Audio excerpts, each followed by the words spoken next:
Live. I see live, and then we're gonna hit record. All right, welcome to Thursday's Cosmic Conversation. I am Stacy Harder, and my mother, Dr. Heather Harder, are the host. Although Heather is pretty much everything, I just kind of support. Welcome. If you're new to us, we do this every Thursday, same time.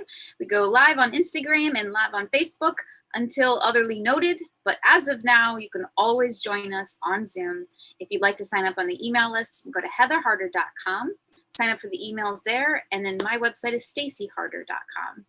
And for that, welcome to this week's Cosmic Conversation, where my intention is to let you know you are not alone on this journey. It's open conversations, but this is an opportunity to be able to understand and have more love and compassion as we move through this ascension and game called life. With that, I would like to hand over to my mother, Dr. Heather Ann Harder. Thank you, Stacy Elizabeth Harder. So nice of you to be so efficient with this. You're hilarious. For those who are listening online, our Zoom number is 428-733-218, and I invite you to join us on Zoom for lots of reasons. One is your energy and face is much more visible to me, and then when we do spirit sprinkles, I can connect with you much easier. We're living in turbulent times. This is the reason why all the light workers came to this planet. It is not something to run away from. It's not something to hide from. It's something to say, this is it. This is it. This is why we're here. And so we meet every Thursday to talk about our spiritual conscious journey on this planet, to reaffirm our intentions, and then also to sort of become bathed with our own level of serenity so we can go out in the world and help others find their peace as well. We're here to anchor this incredibly special energy so that others can partake of it through the week from us and through us. On Sunday night, we do a Zoom call that just talks about the political situation. I have people who are very adamant. They don't want to talk politics. And so we try to separate the two. On Sunday night, if you want to join us Zoom, the number for that is 731-755-38434. And that's just politics. And then we do all of our spiritual magic to help calm the seas. Always the first thing we do on these calls is to reaffirm our intention to know truth, to ask for divine guidance and divine protection. As is the universal game plan, you have to ask to receive. You may have a plethora of angels guarding you, but they can't do anything unless you ask for assistance. So always, both to model and to invite, we start by saying, please show us, allow us to integrate truth into our lives, and truth is getting more and more shocking. And then also to have that divine protection, divine guidance, both on the call, in our lives, on the planet, in our country, at every level, we invite in that divine protection and divine guidance. That's number one. Also, on this planet, everyone and everything has been made by the divine, what we call God. God, light, love, all carry the same vibration. So we could also say everything is of light. Everything is of the divine. Some let their light shine more brightly, more fully than others. Just like the song from Sunday school when I was little about shining your light under a bushel basket. Many people on this planet right now, especially, are hiding their light under a bushel basket. Either the bushel basket is of intention, it is of behavior, it is of thoughts. There's all kinds of ways we can hide our lights. And so right now there are many what my spirit friends call the lesser lights. They just don't let their light shine. And so we want to always include them in our intentions to send love. And we begin by recognizing those lights, as well as the lesser lights. They're part of the divine plan as well. I was reading, I forget what it was, but somebody was talking about the Antichrist, and I told, and it was on one of the social media platforms, and I wrote, that I was told never to call him the Antichrist, because that actually empowers him, to refer to him as the man who will become known as the Antichrist. And if you think about the message of Christ, it was about empowerment. It was about love. It was about being love, allowing love, recognizing our own responsibility. You reap what you sow. The message of the man who will become known as the Antichrist is, here, let me help you. Let me do it for you. Just give me, a little of your power, your sovereignty, your freedom, and I'll take care of you. I'll make it easy for you.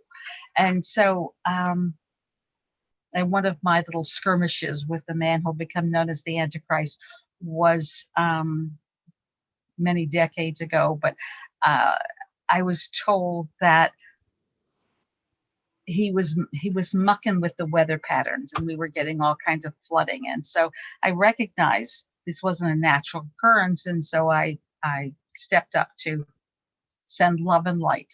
You never want to control, you just want to love and light, and that will break the control spell of the lesser lights. Love and light is literally what the lesser lights are repelled by. So the more loving you can be, the more it pisses them off. So you just want to be as love and light as you can be. But in this case, I was loving and lighting the man who became known as the Antichrist. And I said, why would he want to do floods? And he said, I was told that if he can make people hungry enough, they'll sell their soul for a loaf of bread. And that was quite profound for me, that they'll sell their soul for a loaf of bread. And we look at the world around us right now, how the food crops are being manipulated, how the media is being manipulated, how all the kinds of things in the planet are being manipulated, for people are living in fear. Every day there's more fear news on our televisions and our different sources. And so it really is important to recognize that fear, whatever's stimulating that fear, whatever's giving you an opportunity for fear, is the fuel that the man will become known as Antichrist and his team will use to control you. So you want to let go of the fear. There'll always be food for you. There'll always be security for you. I've got an extra bedroom or two. Come on down. You'll have everything you need if you trust and ask for guidance, ask for protection. And so even though it seems so trite to ask for protection, guidance, and truth, it is extremely important. In The Officer and Gentleman, where I forget the characters, one of them said, you can't handle the truth. And unfortunately, the truth is so big and bizarre. Many people can't. They go, oh, no, that can't be. And so encouraging everyone to pray to know truth, recognize truth, integrate truth into their lives is going to be very important during this transition time. And who knows how long this transition time is going to last. It could be a short while, could be a very long while. We're here for the duration. No skipping our lessons. So with that, then we're going to go play with the light. We're going to just be the light. We're going to enjoy the light. We're going to use the light to integrate into our own cellular being so that we can become more aligned with that divine energy, that divine vibration. We align our body. We align our DNA. We harmonize and balance every aspect of our lives. And it's part of the joy.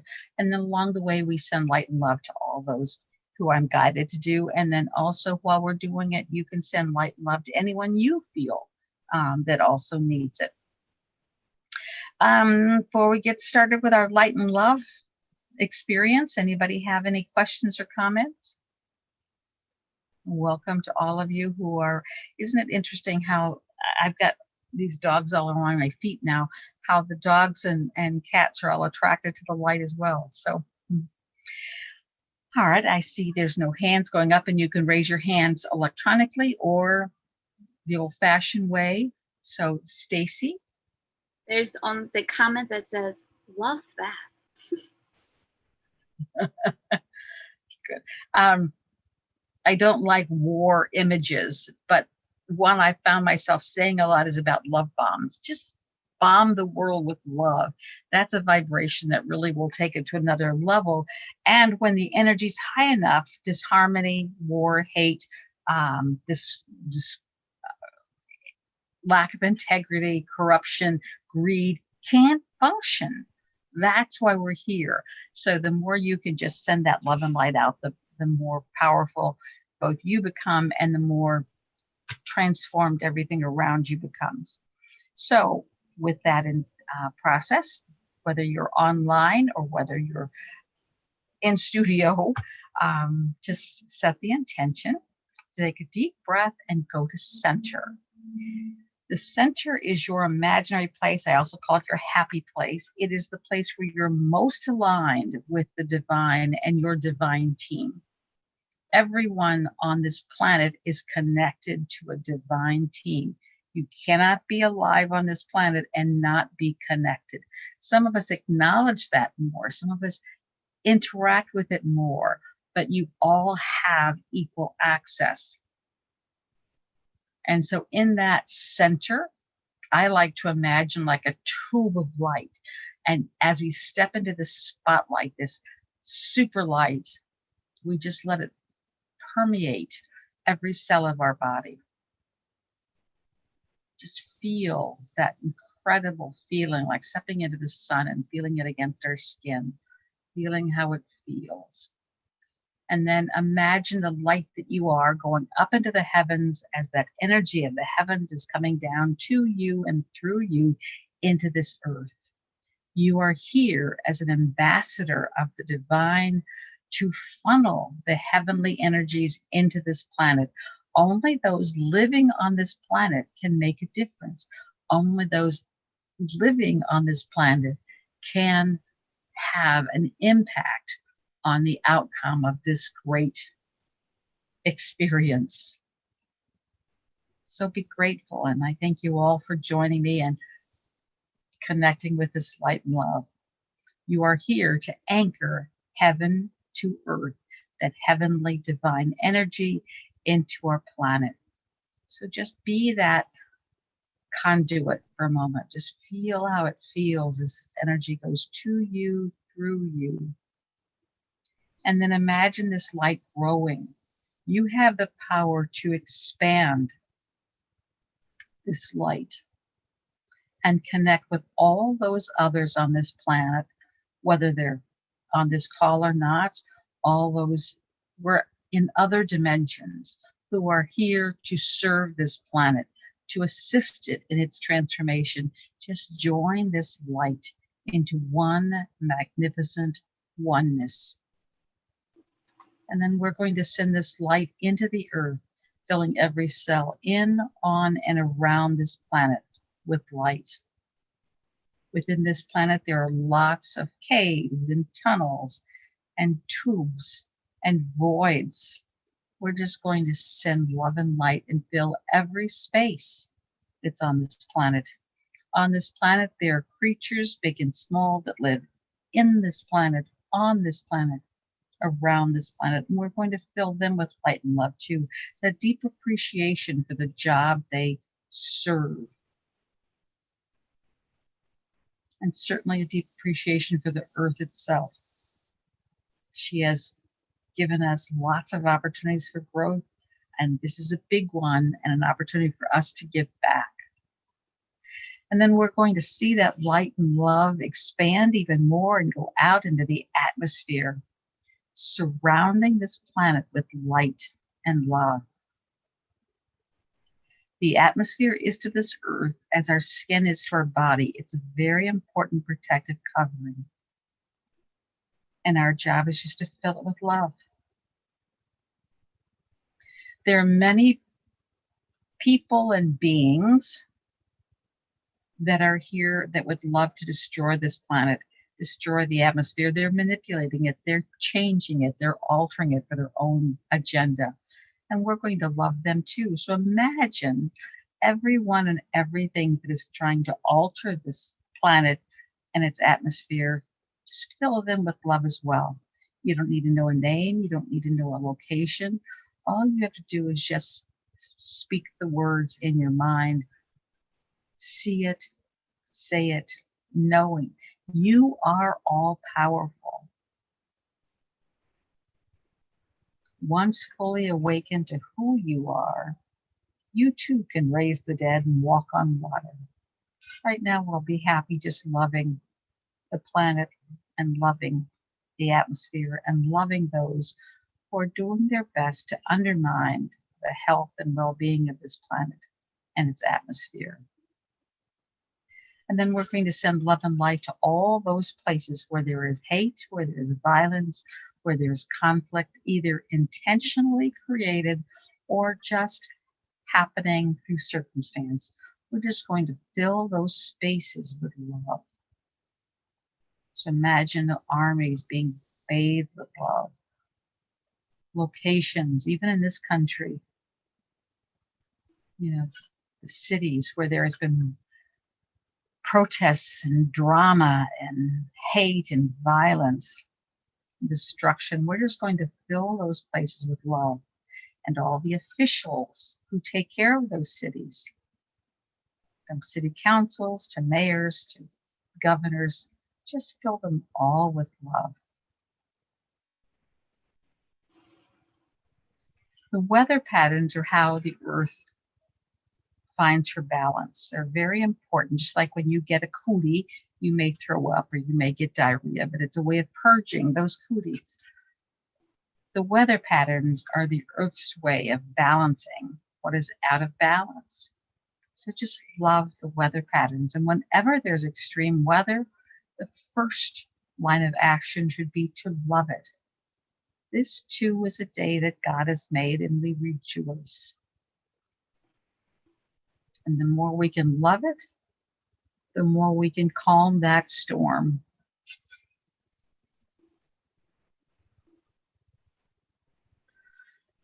We have on this planet a mass consciousness, a collective consciousness. It is the repository of every consciousness that has ever been on this planet or ever will be on this planet. You have contributed to this mass consciousness in more ways than you can imagine. So right now, just imagine filling that consciousness with love, with light, with hope, with joy. Many people are in a collective fear, and we want to just give them reassurance that love will conquer all. The divine plan cannot be altered. The outcome is assured. We just have to trust. So we might throw in a dabble or two of trust. Just trust that everything is going according to plan.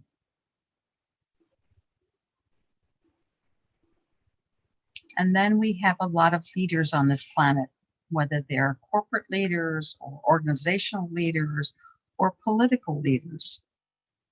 We have those that are serving humanity and serving this planet from all the countries, all the places, all around the world. And we have those who are self-serving, either out of fear or concern or greed or 1,000 other reasons. We're just going to love them all.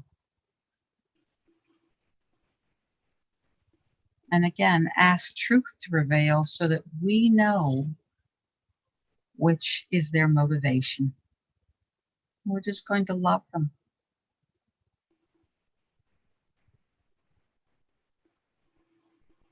We're going to love them. And this week in the United States, we've had lots and lots of things happening, including the military being pulled out, extra police put on duty to guard our capital, Washington, D.C., in preparation for the inauguration. We're just going to send love and light to all the troops in the United States and around the world, all those who serve for protecting our countries and its people. We're going to love them. Just imagine their uniforms becoming a shield of love that sends love to them on a time release so they cannot not be in love. This vibrational shield both protects them and guards them and assures they're able to do their job with supreme integrity. In this country, we've had elections. We've had candidates who've won and candidates who haven't won. We have things that are still being contested, and we're just going to love the whole mess. We may not know why, we may not understand, but we trust that everything is in divine order. So we're just going to love them.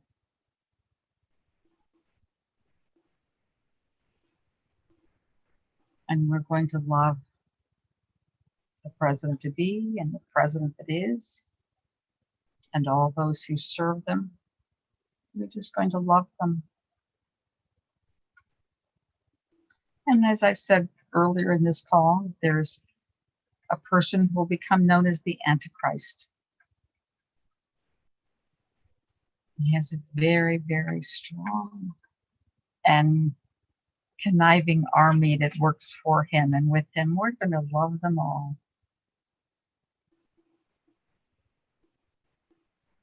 This isn't a battle of Trump and Biden. It's a battle of good and evil. And our job is just to love them all. Love the conflict. Love the process. It's why we came. We're doing our job when we love them. And we have lots of people in this world who are enslaved for various reasons. We have lots of people who are the slave owners, whether they're official or unofficial. We have human trafficking, we have pedophiles, we have lots of people who are taking advantage of someone else. And we're going to love them. And again, ask that they be known. Ask that they get whatever they deserve, because that's what karma does. Our job is just to love and to trust. And many people have lost their lives trying to bring truth forth, trying to awaken. And so we're going to send love and light to all those who've martyred themselves for a cause of freedom, of justice, of hope, of health. Just love them. See them standing in a big crowd in heaven, cheering for us as we cheer for them and share our gratitude for their actions. Everything is by divine plan, and we are grateful to be here to serve divine plan. And we ask that the volume be turned up individually for us so we recognize what our role in this is, and so that we can serve the divine plan and serve this planet and its people. And then we give permission to the angels to send this love and light to anyone and everyone who needs this love, who's willing and open to this love. And we give permission to continue to use this energy that we've created in any way that serves this planet and its people. And then we have to open our hearts to receive, because universal law says anything you send out must come back. So open your hearts to receive this love as it comes flooding back to you. greater and bigger still. Feel how it feels as it permeates every cell of your body, balancing and harmonizing your organs and your system, clearing your mind for perfect truth. Just allow yourself to be open to the change, the transformation this higher energy brings. Allow this energy to go inside each cell, right to your DNA, restoring and harmonizing your DNA to its perfect state.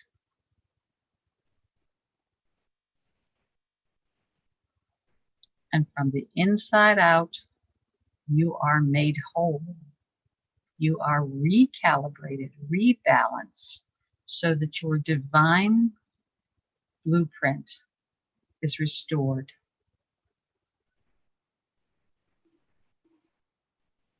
And then, as is the way, we send the love and light out again, creating this flow, this ebb and flow of divine love going out from you and coming back to you, like the tides of the ocean. Whatever goes out has to come back. If you hold on to it, it withers, thins, but it's through the motion, the ripple that you create of sending it out, that it comes rushing back to you. If you have anyone in your life that you want to specifically name in your own head, send this love and light to.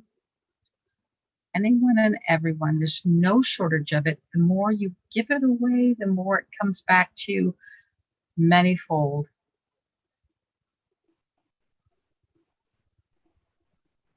Just send it to your family, to your friends, those you like, those you're not so crazy about. Just love them all. Those that are feeling they're wounded, in truth, we're all going through experiences. Those who are going through trauma and scarcity, just love them. Remember, each of them are living the life they created. There are no victims on this planet. You agreed to walk through this experience. You agreed to grow from it, to learn from it, to assist others from it and through it.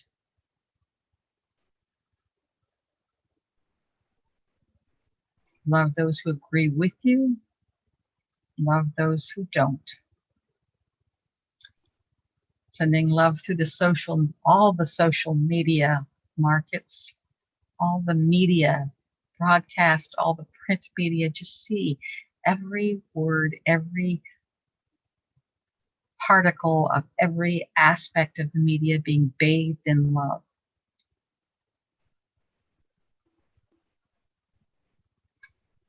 And again, you send it out and it comes back to you manifold.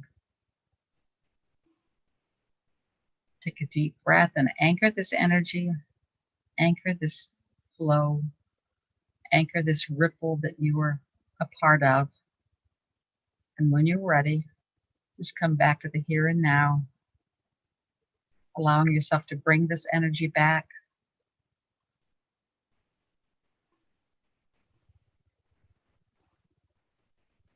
Allow yourself to keep the energy, breathe it, integrate it.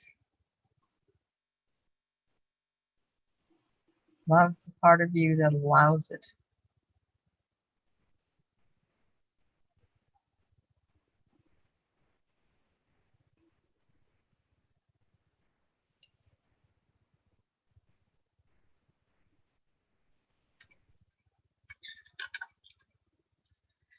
So that's your inspiration to live this week with.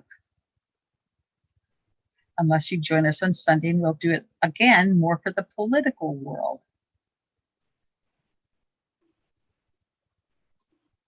Anybody want to share or ask anything? I've got a hair in my nose, so I apologize if I keep rubbing my nose, but there's a hair stuck to it that's fun. Jennifer, you want to make a comment? On how I feel, or just anything to get the ball rolling. Okay. No, right now I feel really good, very scented, very confident. Um, it just feels good to be in this state of mind and to come back to it every week. And whenever anything happens through the week that you want to go, just remember, love. Love is the magic ointment. I have seen it work miracles. It's just an energy, but it's an energy. It's sort of, those old commercials of Pepto-Bismol, what went down and it calmed the irritated stomach. When you send this energy out, it just calms everything. Be an experimenter. So the next time you're with a group, just keep sending love to everyone. No outcome, just send love and watch how it shifts people. Again, I've said many times when I'm in New York, I do it to cab drivers to see how long it takes them to smile and start being happy. And invariably, it's a minute or two. So just use it. It's not just for Thursday night with here. You have all the power.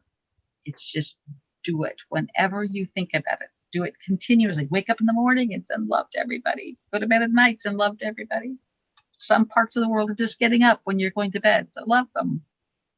Well, and that was really hard for me for a long time. Mom and I know is like, how can I send this person love when they're doing XYZ? Like, and then you kind of help me along with you is if they're acting out of evil, then even more reason why they need love.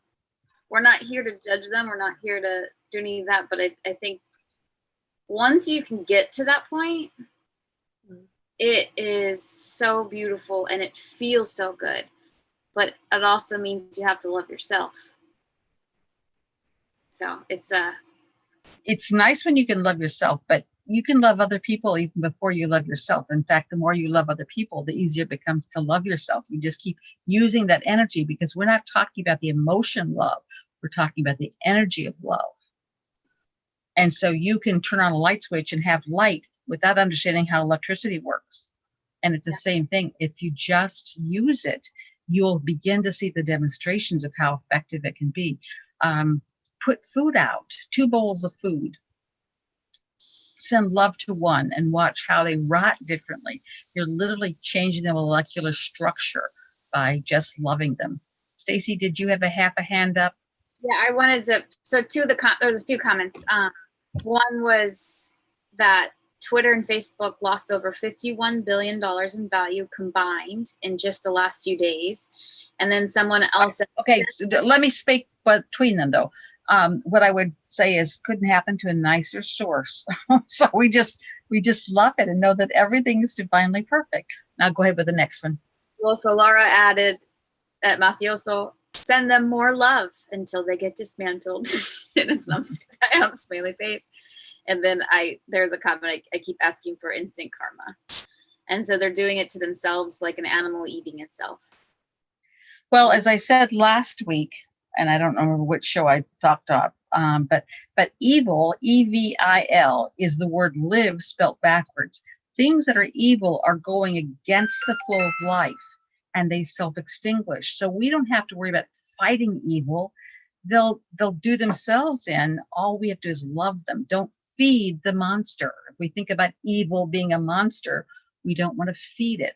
We want to just love it, and then it'll self-extinguish. It's one of the reasons why they have to keep devouring other people's energy, children's energy. They have to recruit people through various means to be able to zap their energy. And then when you get angry and upset and fear-based, that's the energy they feed on. So let's don't feed the monster. We're just going to love them and know that they're going to end their own. It's going to be a suicide, a mass destruction of their own making. And we love that too, because that's their reality. And it is happening. As I said in 92, when I wrote Perfect Power and Consciousness, I said that media will be removed from this planet, and we are living in that time. I didn't understand it when I wrote it a zillion years ago, but now we're watching all of the media lose credibility, lose viewership, lose their funding. And it's going to continue until they're gone. New things will come up. And we're already seeing that. This is the news that's happening now is very much like what happened during the American Revolution. There wasn't newspapers or radio or TV. People went to each other and got information and insights. And that's exactly the way that people are getting information now and trusting it. And they're not trusting the official account of things. That's huge. That's huge. Anything else online, Stacy Elizabeth? No, just they want to destroy others, and whatever you do to others, you do to yourself. That was another comment. And the person who's calling forth instant karma also needs to remember that when you're calling forth instant karma for someone else, you're also calling it in for yourself. So you're, be willing to stand accountable. But with unconditional love, never put to it an outcome. I'm going to send in love to heal them. I'm going to send love to do this or that. That makes it something that changes their destiny, and then you earn karma for it. So you just give unconditional love with no strings. Whatever happens, happens. No strings. Is that it? Okay. Anybody else want to share or ask? This is where we go into open conversation.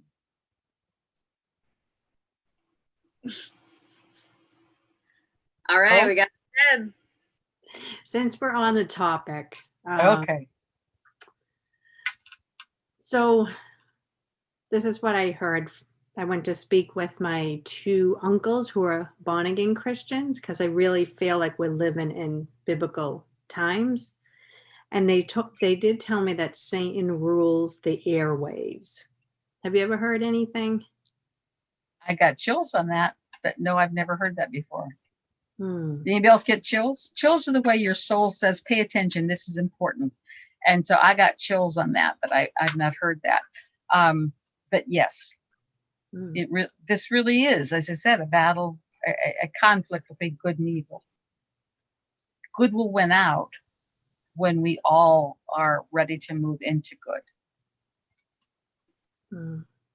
And I hear you know the Bible. I mean, I was raised Southern Baptist. You got to know the Bible. What does it say in there about the end of times? Well, first of all, it talks about the end of time. And again, the Bible's been interpreted and reinterpreted, and it's a zillion things. I believe that this is the end of time, but not the end of existence. But the way we measure time has been artificially induced, created by a bunch of men sitting around a table and saying, okay, this is the way time's going to work, and so we're doing it. But as we move into instant now, and I can use my energy to mutate time, I can make time go faster, I can make time go slower. We can't measure it the way we used to. Time was about time and space. Those are now, we're recognizing, are malleable. They're changeable. They're manipulatable. When we get fully awakened, fully empowered, I can sit and go, and take my energy up. So my energy is so high, I now disappear. You can't see me because I'm vibrating so fast that I'm no longer visible in your speed. Like we would see a fan blade that goes very fast and then it goes into nothing. But I can take my energy up and become invisible to you because I'm now operating at a different dimension, a different vibrational level. And then I can think Paris. I'm thinking Paris. All of a sudden I'm now in Paris because there are no time and space. And I can lower my energy until my physical body becomes visible again in Paris.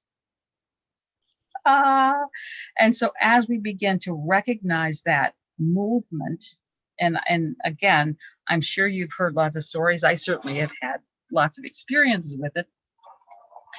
At that point, how do you measure time and space? Because it's all in the instant. It's all in the now. It all is instantaneous. And so time will end as we know it. Existence is not going to end. The earth is not going to be destroyed. life will go on.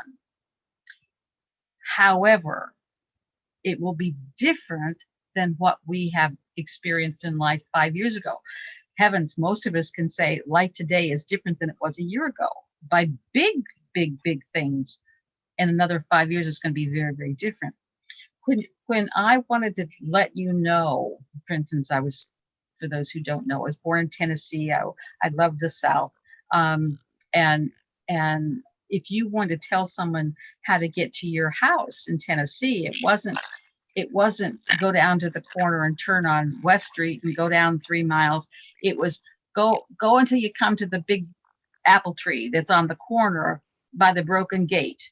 And then turn there, and then you're going to go down till you see a cow pasture with 14 cows in it or something. But everything was about visual landmarks. There was no road signs per se that you could see it. Well, the same thing with the Bible. I'm getting chills as I'm saying this.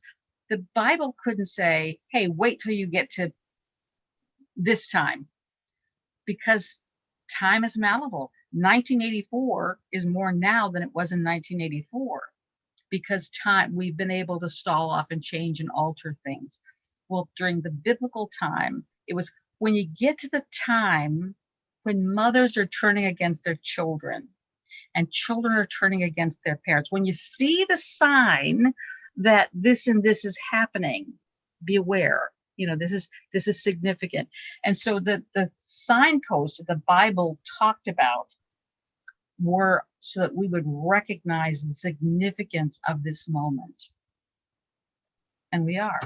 But yes, I do feel this is the end of time, but not the end of existence. Yes, Stacy? I love your stories, especially around the Bible, because to me, you make sense of things that don't make sense to me. I don't know. Okay. It's my early childhood background. I could make complicated stories simple. And Einstein said that was a very good thing. Well, yes. So I've actually talked with Jen, but out of curiosity, would you be interested in doing like a little Sunday sermon and talk about some of the Bibles and the stories? And if so, who might be interested in joining? I'm doing 2 a week. Let's get used to 2 a week before we add another one. You're already doing anyways. I appreciate you wanting to sign me up to another thing, but let's just integrate. Again, balance is key. Remember, I have a life going on too, and I'm trying to get my books written. So let's. Intimacy just said 100%, and then Laura also said, "Wow, amazing insight," while you were saying that. So.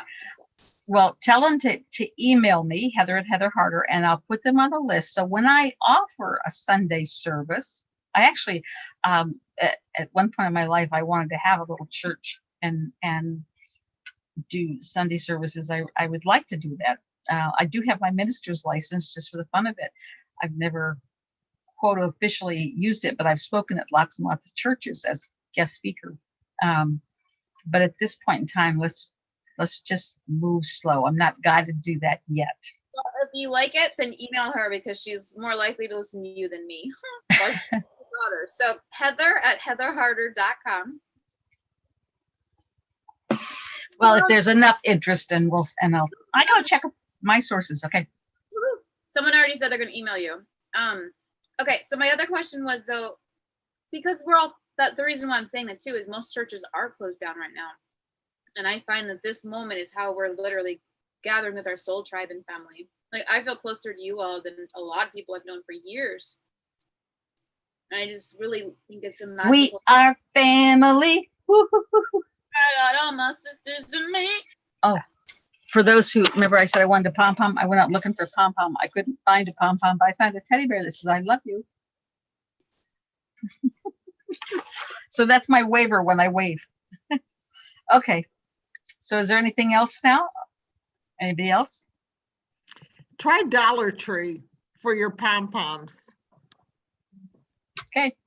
We'll do that. I think I remember, because I get all this stuff there for my grandkids, for baskets and stockings. I vaguely remember seeing them.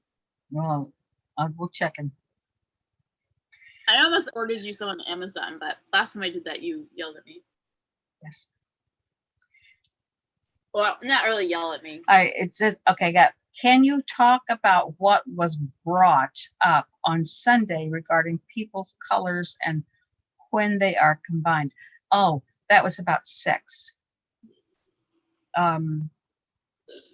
It's really funny to hear your mom say that's about sex.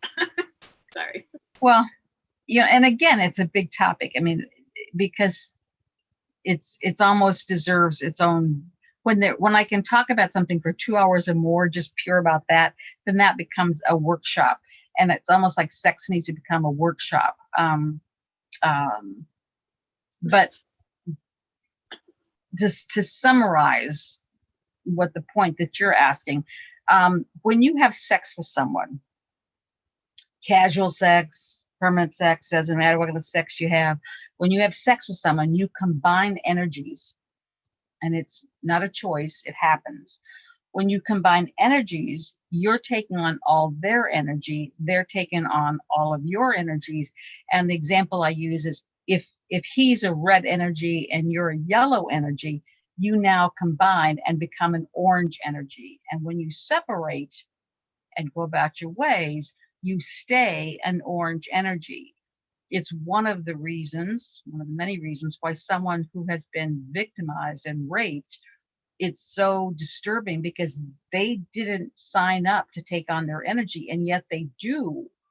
And in that process, it's almost like they're a new person. They don't know how to process it, and they don't know how to clear it and whatnot. So, and in a committed relationship, you've now created orange energy, and you can recognize when something isn't yours.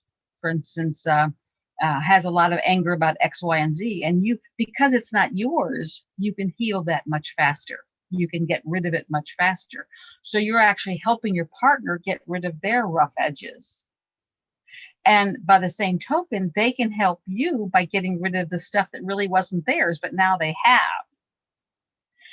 And by the same token, you're taking on all the positive attributes too. I mean, there's many, many stories, including Camellia Harris, who slept their way to the top. Well, you sleep with someone who's an executive who has a lot more skills and abilities, you are gleaning a lot of that from them.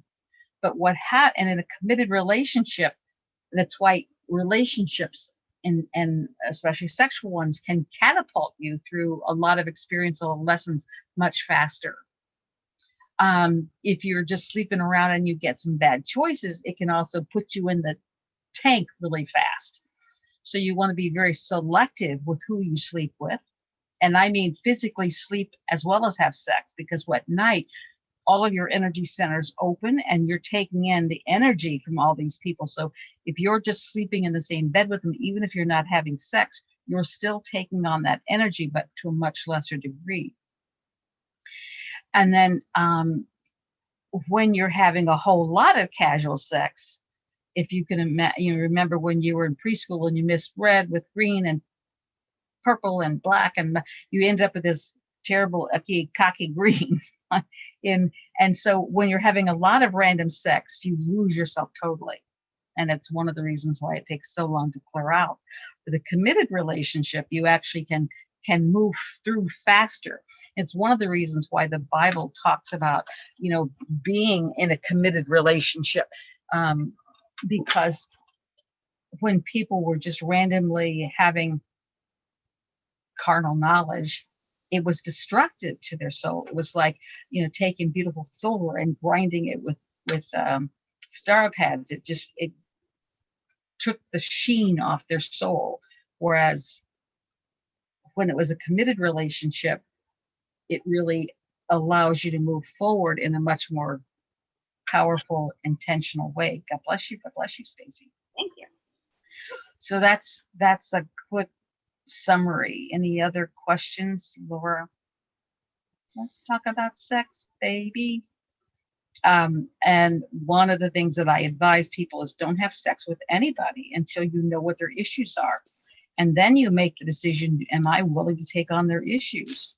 And if the answer is not yes, then God bless you. Then don't have sex. Actually, I do have a question is how do you know your color? Because I'm not color. even, I don't That's- even care that's about co- the sex. I want to know my color. That's first of all, that was just an example. It Right. has nothing to do with color.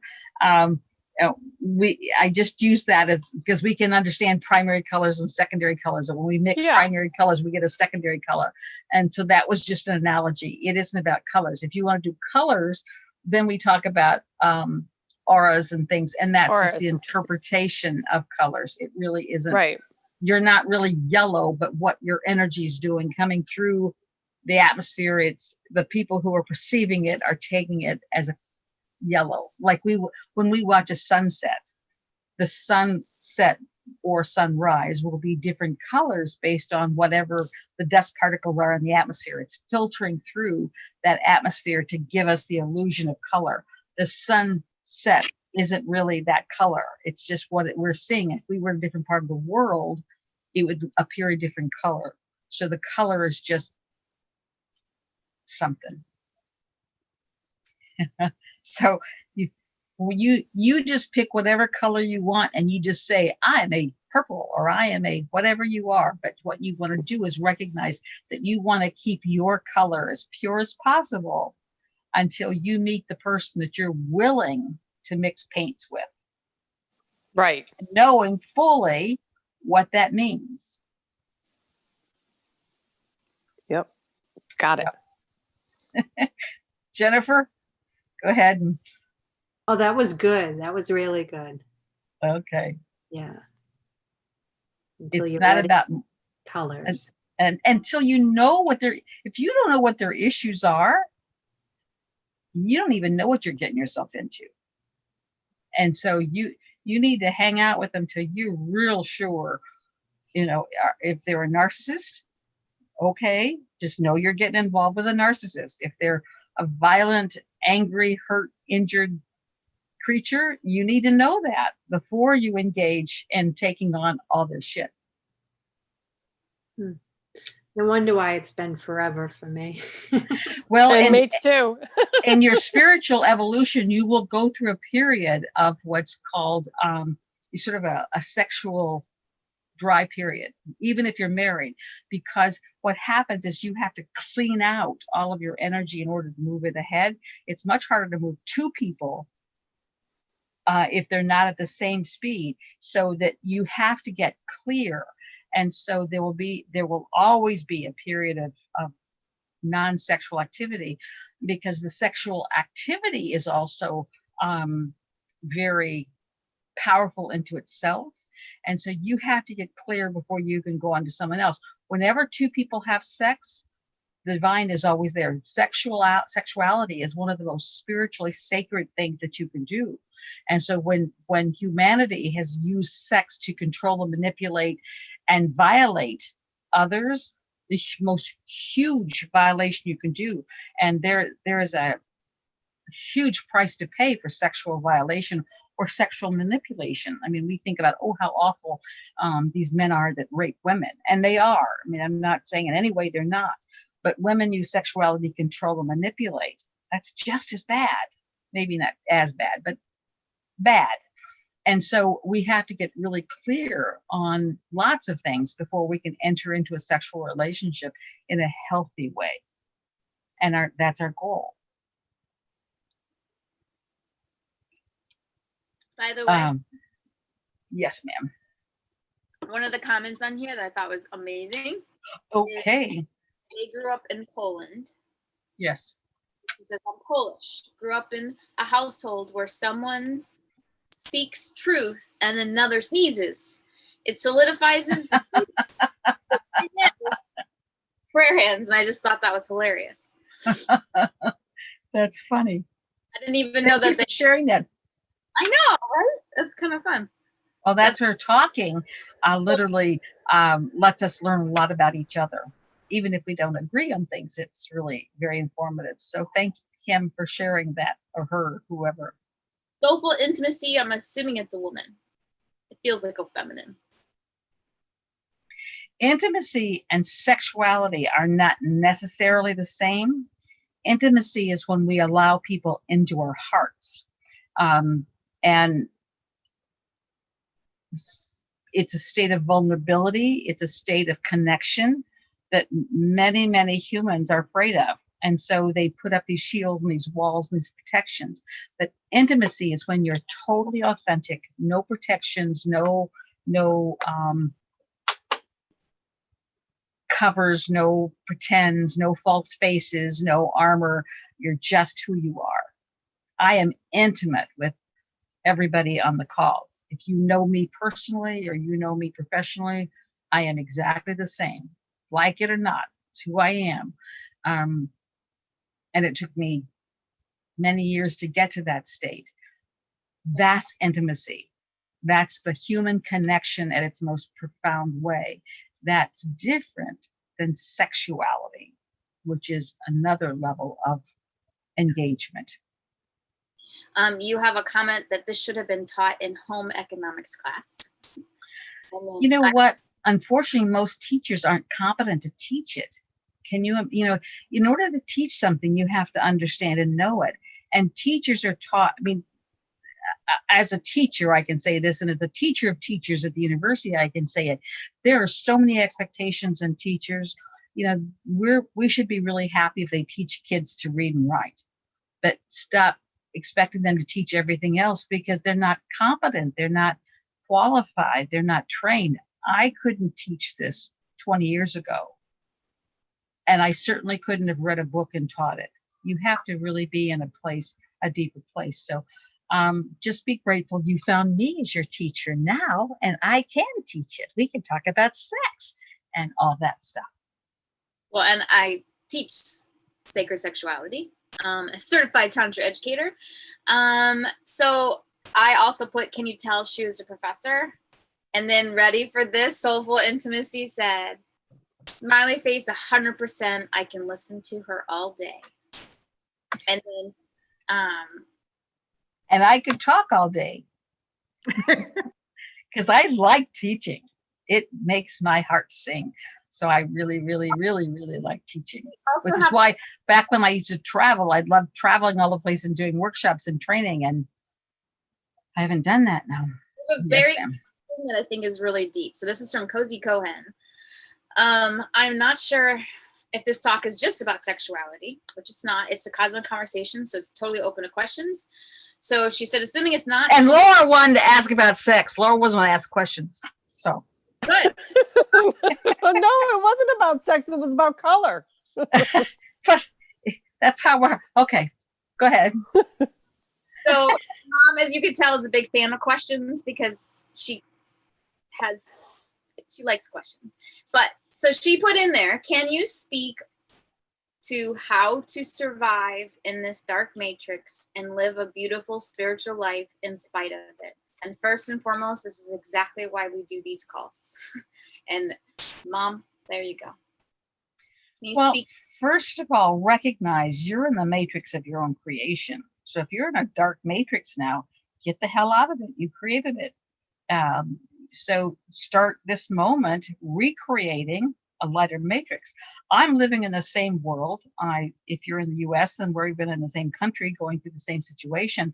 I have never been in a dark matrix. I've been in joy and peace and filled with loving people in my world and lots of support. That's the world of my creation.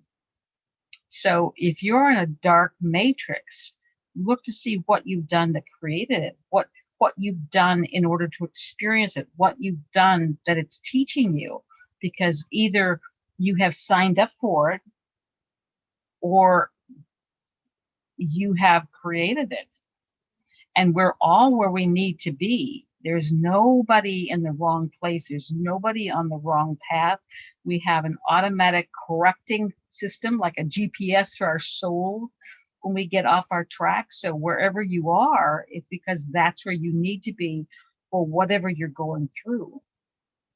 And be grateful. Sit and look at, what are you learning from this? Who are you touching?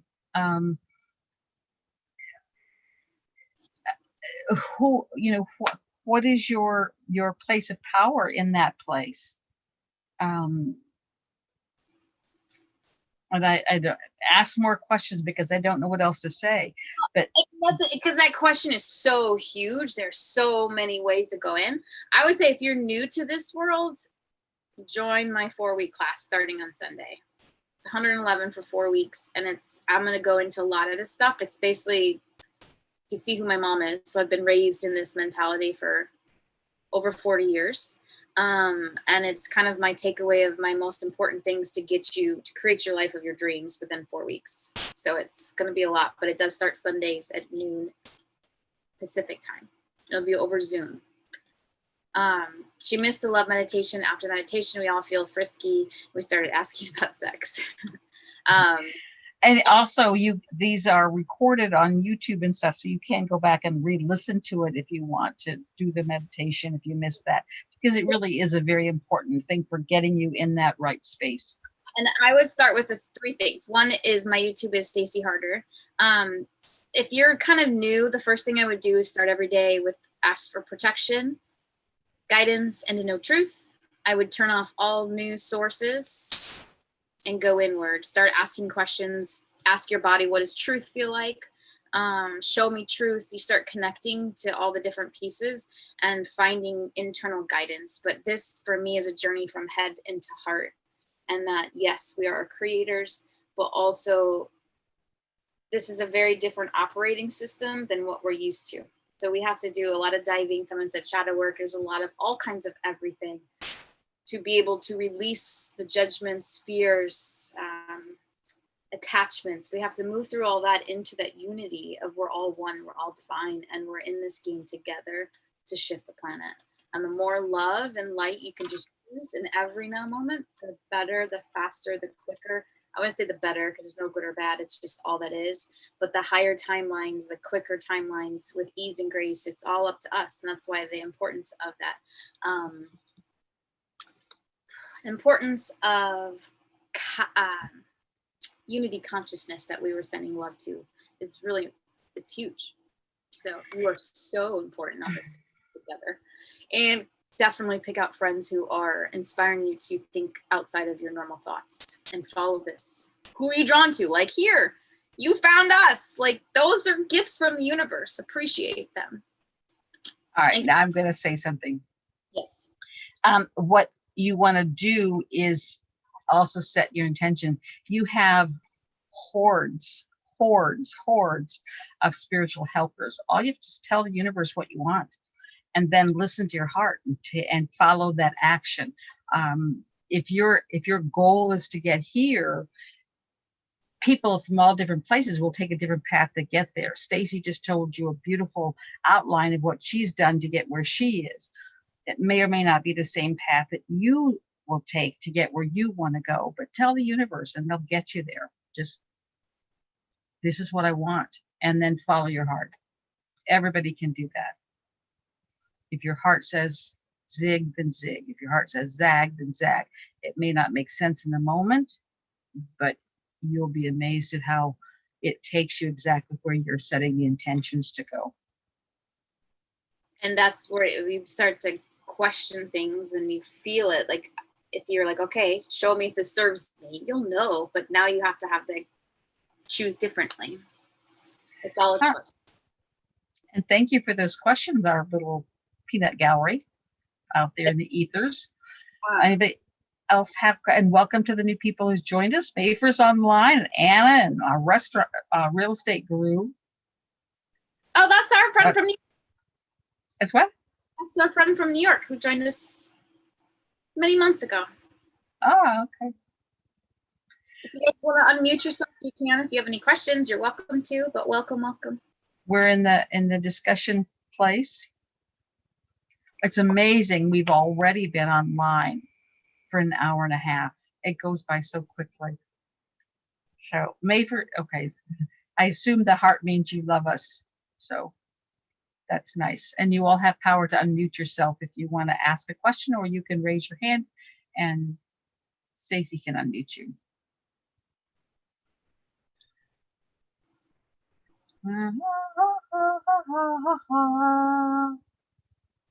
one thing that's coming up quite a bit on the IG stuff that I'm going to read two things.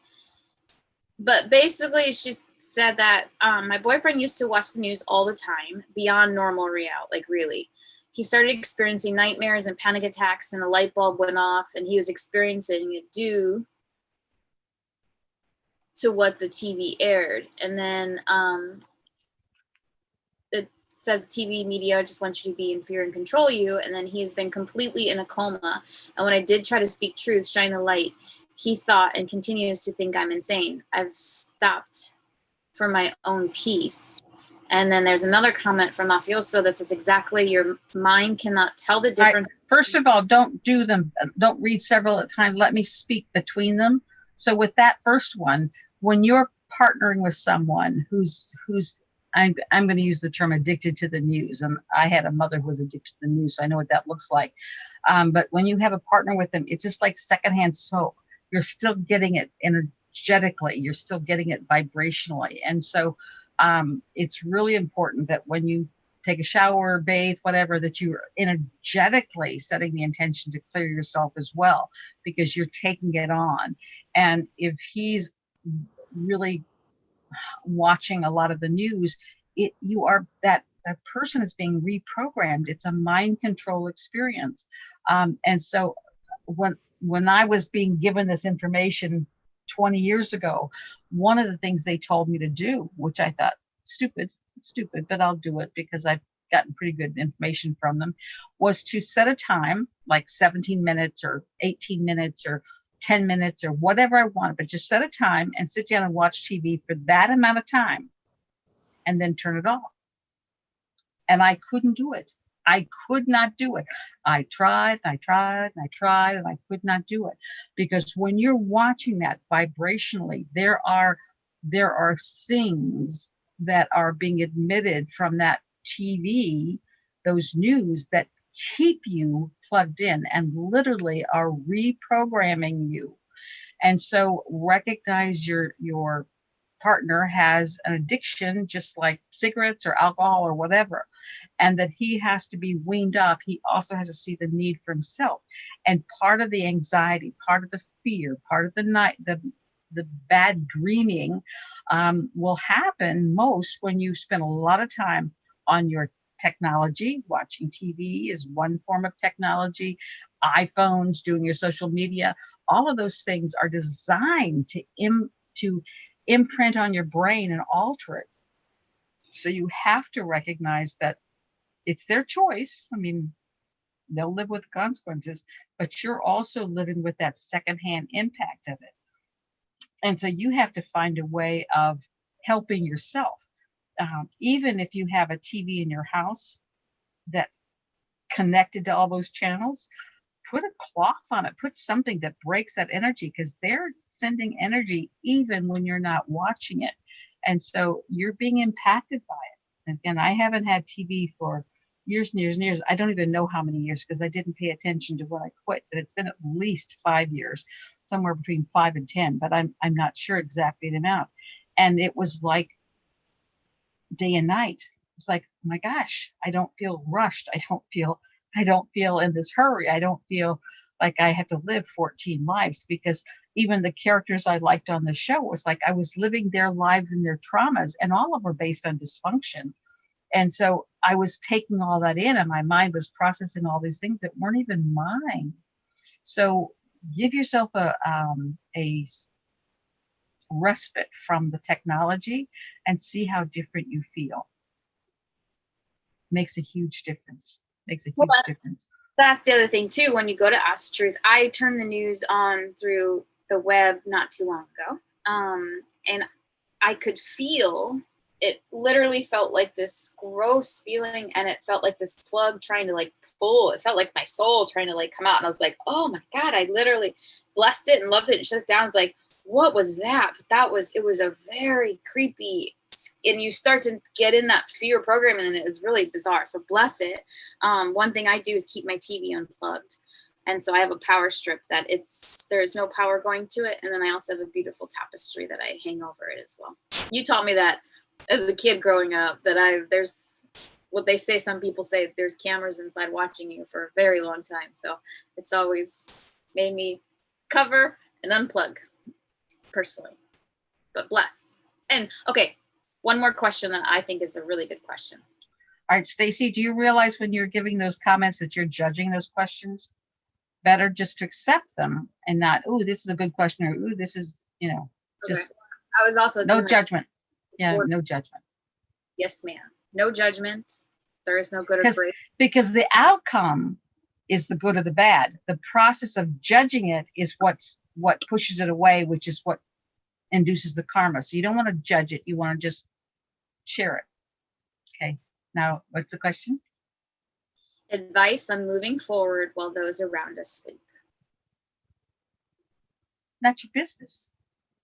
If you're worried about their path, then that's your problem. You just focus on your own path. And if they're asleep, you know, if you were somebody else asleep in the house while you were doing something, you just let them be. You know, again, everybody has free will. Everybody will wake up when they need to, when they're ready for it, when they are ready to hear the truth. It's not going to be easy. I mean, I can remember when I started awakening, and it was like, you know, all of a sudden I'm questioning my insanity, and I'm you know, teaching these classes on child development and thinking, well, should I talk about what happens before you come into your body? Or, you know, and it was like so many things were distorted and changed. That was my path, and that was right for me. But if someone's sleeping, it's their business. Just love them. That's the only thing you have to do, is just love them and recognize it's not your business. If you're married to someone who's still sleeping, if you think about circles, I do bubbles. If you have a bubble around your world, that's your business, and you're married to someone who they have a bubble around them, that's their business.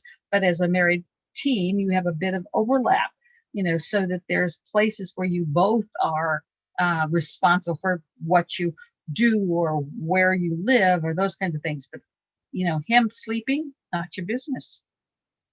Well, and I do go back to our light workers as why we're here in a mission that if you're listening to this right now, you know you're part of that. You're probably surrounded by a lot of people who are asleep, because that's why you're here. That's why you're who you are. The best gift you can do is to stay in love.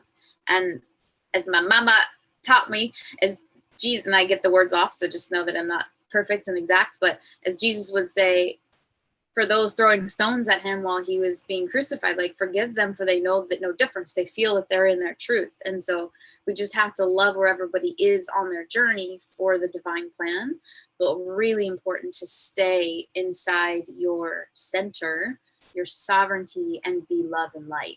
And if they can see someone in love and light who isn't being hateful and who isn't that, sometimes that gives them permission of like, why am I punishing myself? Why am I in this hatred? And they can see someone like you who's going through the same experiences, but a little bit happier. So sometimes you're just there to be the example. Well, and if they ask you about it, speak truth. I can't tell you the number of students I've had in my college classes who said, you know, after having you, I feel much more comfortable speaking out for truth. And I said, well, good, because I modeled it for them. And so that's what you are. Live your life as a model. And if they don't get it, not your business. If you tell them something and they don't get it, not your business. If you're worried about them and their salvation, then your eyes are on their path and you've completely lost your own. And you're judging them as less capable. You're judging them as not good enough or not ready enough or not smart enough or not whatever. And that brings karmic consequences to you. So you just bless everybody where they are. Be your best. Be a shining example of the best that you can be, and trust.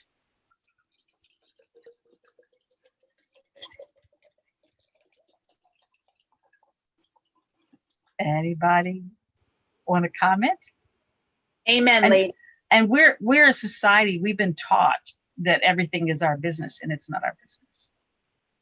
We love it. What impacts your world, what affects your world is your business. I get applause. And so there are things that are your business, but other people's paths pretty much aren't. I would have to add to that, after my experiences of today, that you also have to, their truth is their truth, but you have to set your limits that they don't overstep boundaries on your truth. Absolutely. And if you let their position impact how you feel about yourself or what's going on, then that's a lesson for you. If they're thinking you're crazy impacts your behavior or your attitude or your belief or your emotions, then you're giving them too much power for your path. So that's a hugely important thing to bring up, Alicia. And That it's- the journey that we're going in, it's what's comfortable for you, what's acceptable for you. Boundaries are. And that's why I do the boundary workshop periodically, because people haven't learned how to set up boundaries and recognize how to set healthy boundaries. But just as you're not supposed to impact somebody else's life because it's their business, you don't let other people guide you because that's your business. And with like nosy neighbors who wants to run everything, they die. And a lot of times you get spiritual intervention in the same capacity. They're still trying to run your business. So you have to be always very careful about who you give the power to influence you. You're always in that place of discernment.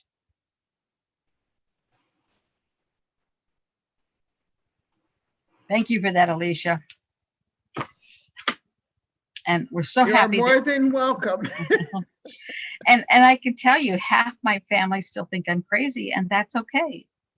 That's okay. It's not my business. What they think is not my business. I'm getting stunned looks from people. So is there any reaction or any questions with that, or anything from online, Stace? Just that was powerful. Boundaries 100%. Trust is important. Yeah.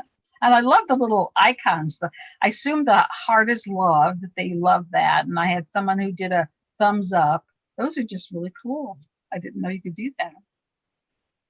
I think you're See, getting by just being you, I get to learn and grow. Okay. 7:39. Okay, what I think I'm going to do is just a collective energy for this coming week. So we're going to do just tap into the energy for the week. And I close my eyes, not because it's magic, but just it allows me to sort of weed out and end the distraction of other things. So, instantly, as I start focusing on the energy for this week to come, I get my stomach goes into knots. So very much this week is still going to be upset, lots of conflict, lots of turmoil. The energy has not determined who's going to walk away with the prize this week. So who knows what's going to happen in that capacity, but just love it. It's going to be, it feels like if you've had those old air poppers where you could take the top off and then the popcorn went all over the place. That's what this week feels like energetically. It's going to be all over the place. If you all just imagine in your little corner of the world, putting the lid back on, and that causes the energy to go in one direction. If you haven't had the joy of those old poppers, when I owned childcare centers, we used to put sheets down and then take the lid off so the popcorn went all over the sheets and the kids could just gather up the popcorn. It was fun. But when it's energy all scattered, you're going to have a special intention to stay centered, to stay focused, to stay balanced, to stay calm, because the world is going to be fluffing you up and getting you all keyed up.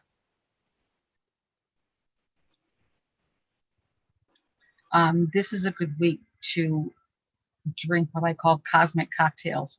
Imagine you have a beautiful glass in front of you, and it's like those big margarita glasses you get at Mexican restaurants, but this is a cosmic cocktail. And in it, we're going to put some trust, we're going to put some courage, we're going to put confidence, we're going to put love, and joy and peace. And as we add more of these ingredients, it begins to bubble and fizz. And if you want to add some lime or cherry or whatever you want to add to your cosmic cocktail, just make this a very potent drink. And then just imagine drinking it and feel how it feels it goes into you. This is the right kind of drinking that energetically it just calms your insides. This is going to be a week where you want to drink, especially if you stay connected to any of the outer happenings. Just, we've got lots of energy things coming in with planetary alignments. You know, we've got the whole inauguration, we've got all the conflict, we've got all the military active and moving around.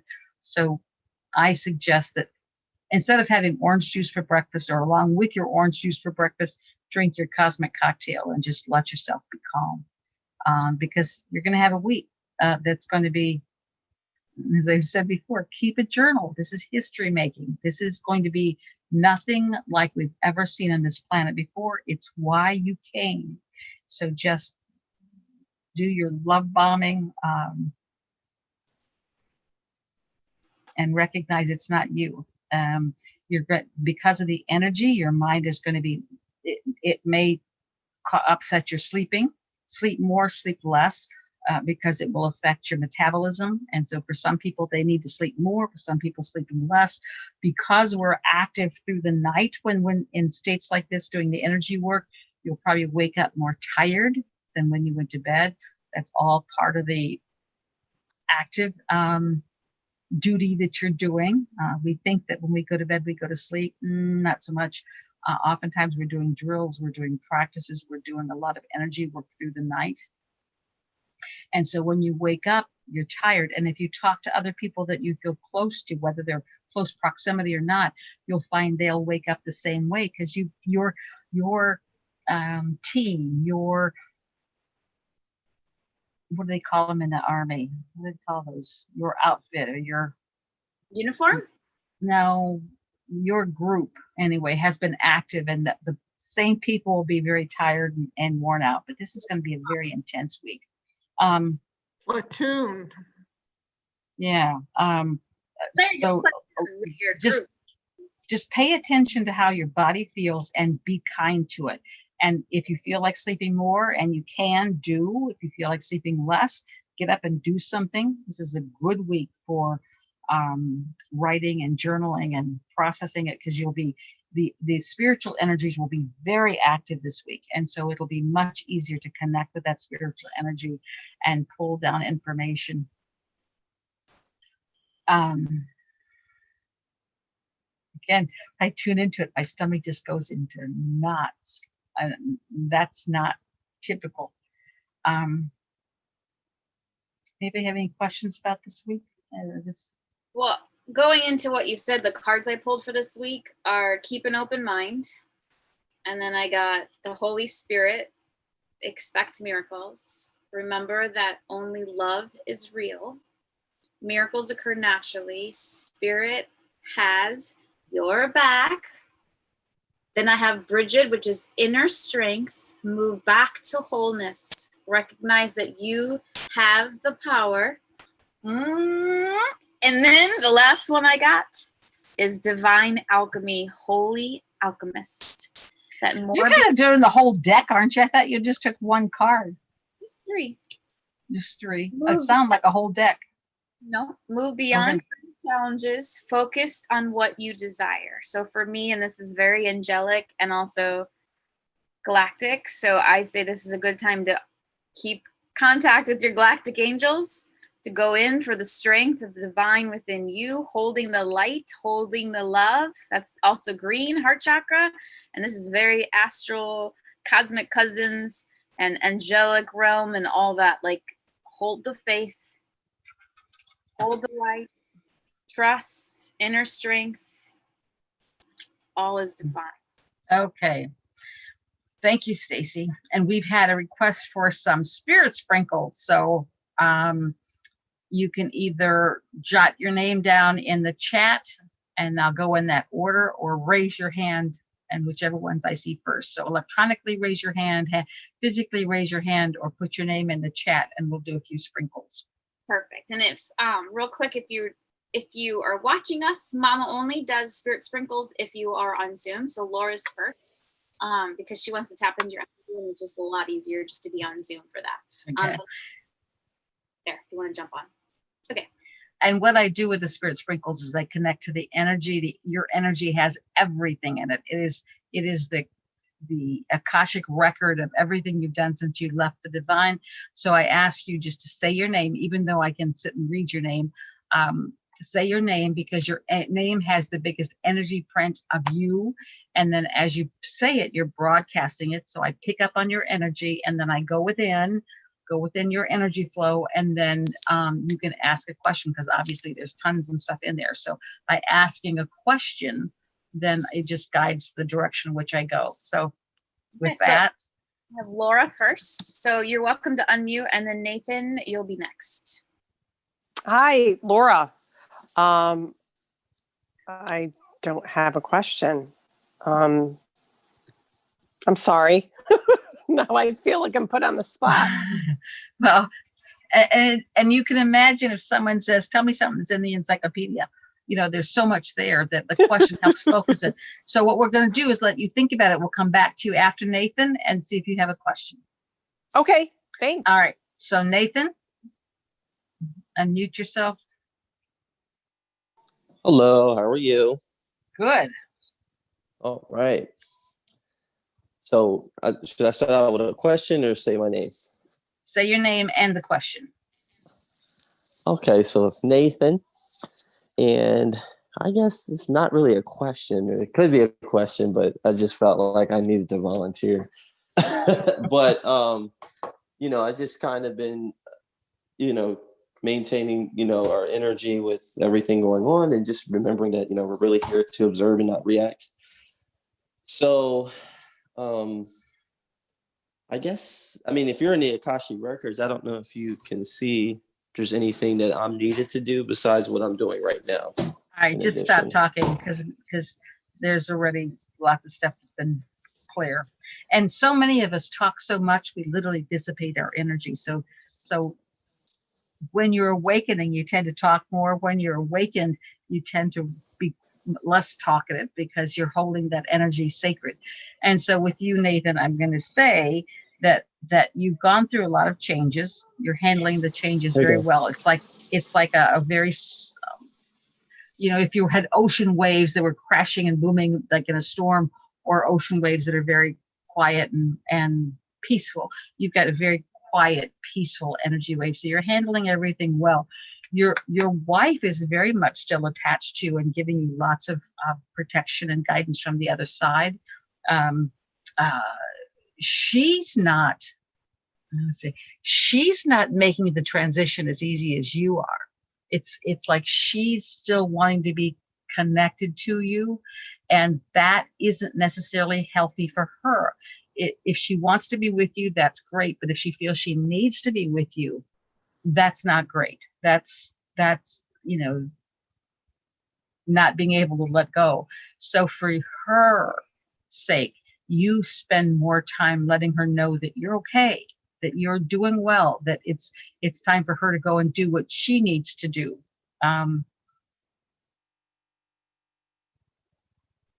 It's almost like she's using I think you I've seen that in the book of the Dead, the Tibetan book. Spoke a lot about that, releasing your ancestral ties. Yeah. There's different cultures have all kinds of different cultural practices to do that. I think it's the Indians that'll walk in all kinds of different crazy ways and change patterns so they can confuse the dead, so they don't hang around any longer than they have to. But your wife is using you as an excuse for her not to do her, if that makes sense. And so yes, it does.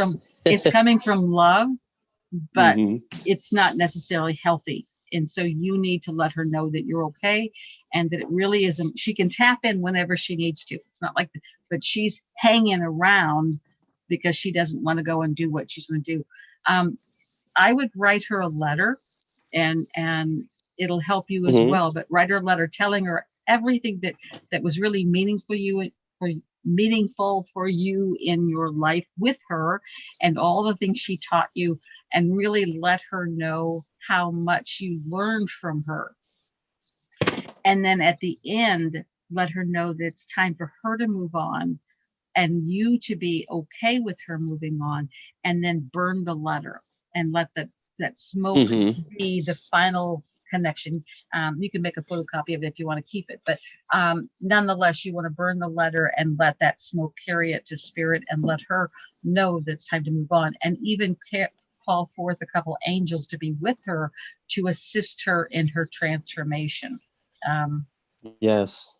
she's you're doing much better than she is, but it's coming from love. She's like, she needs to be there to make sure that you're okay, and so you've got to tell her about her being okay and all the gifts that she gave you, and it's time to move And on. she's really, especially the children, because you can definitely feel her in the room.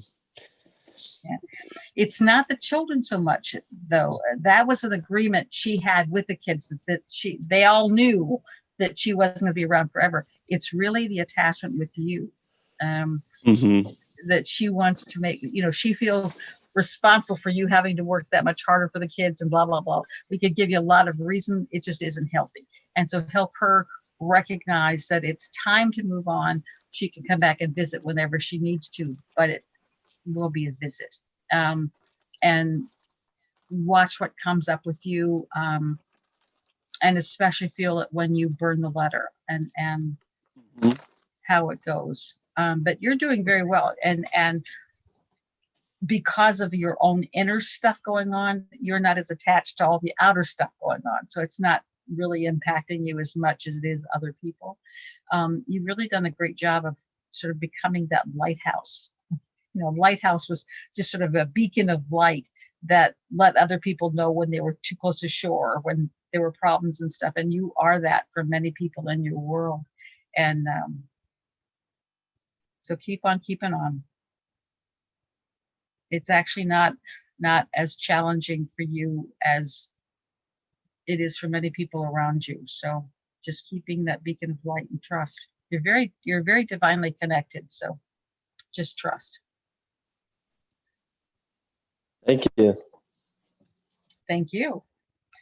Okay, now we're going back to Laura. Do you have a question Yep. now? I- Okay, now. I do, So, I okay, so do. okay, let's hold a second.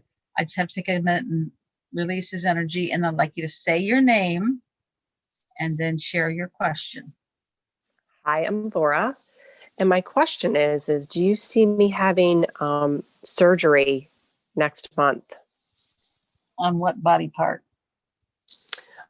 Breast.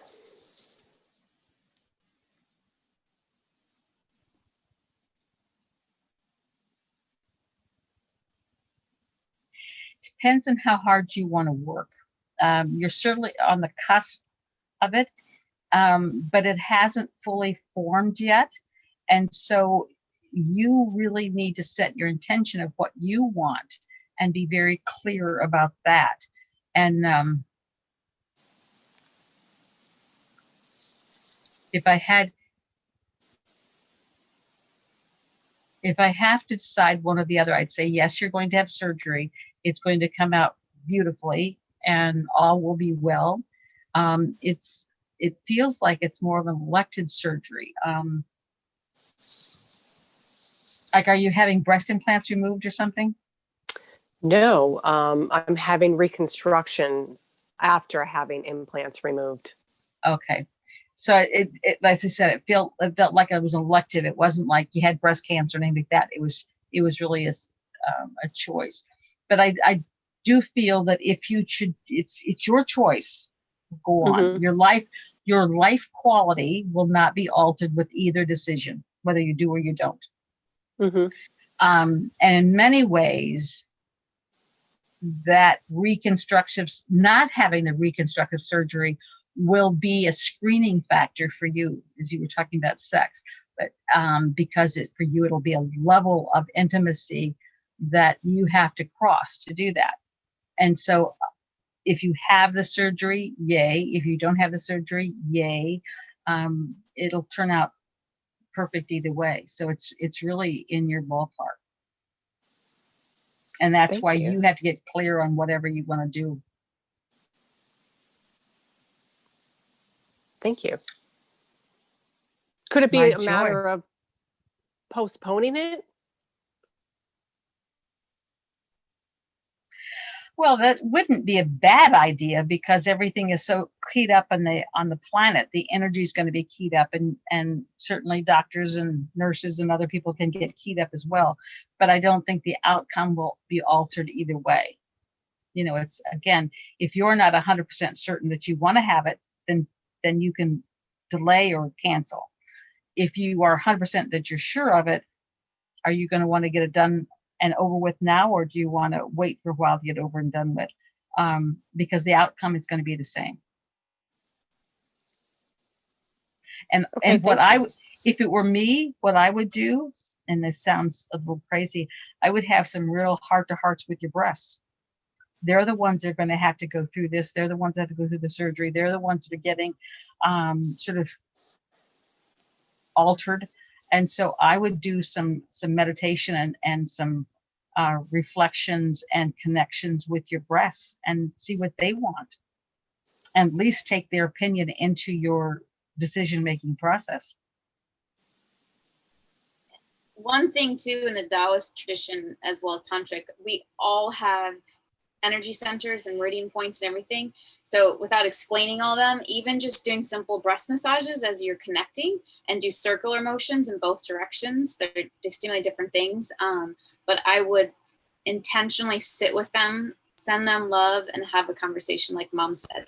But ask your body to talk to you.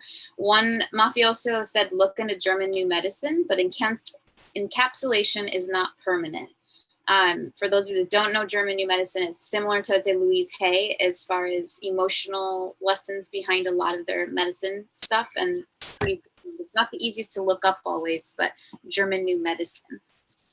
So, and then he would also do holographic memory resolution on the underlying issues first. And for women, this is my perspective, for women and their breast issues, it's usually about joy in life.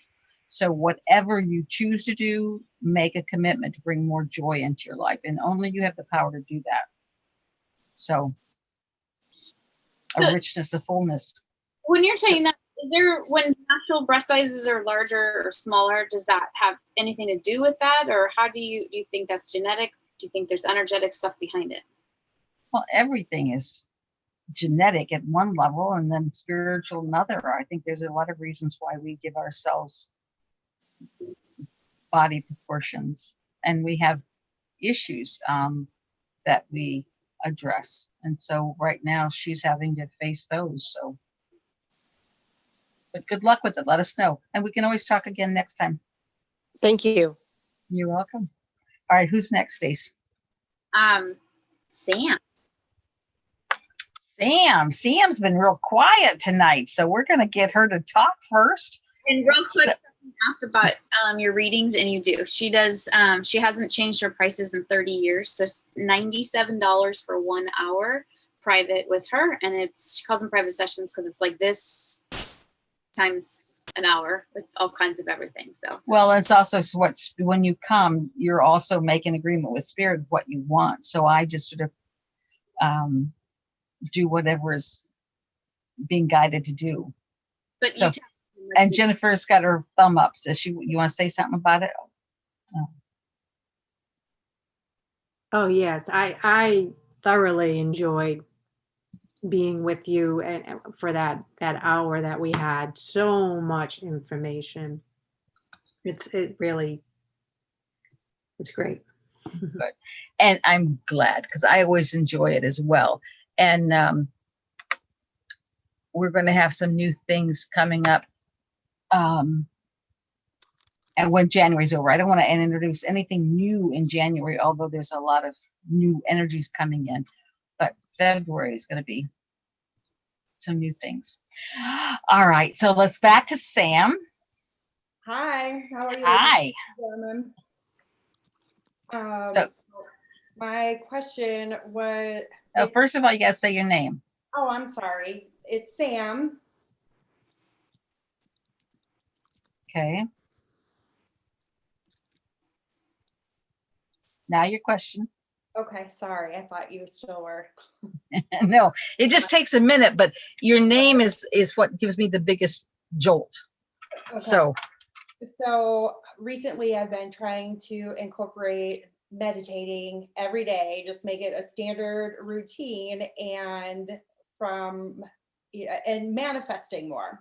I'm in between jobs, and so I'm trying to manifest for a new job and for things to go. I'm going to stop you because again, lots and lots of words. I'm going to share what's come up, and then you can ask another question if you want. I don't know if you heard yourself or not, but when you're saying, I try to do this, when you're doing meditation, when you're doing reflection, you're not trying to do anything. You're wanting to manifest. Manifest happens with every thought you think, every word you speak. You're manifesting. It's what are you manifesting that is determined by the content, by the intentions, by the ability.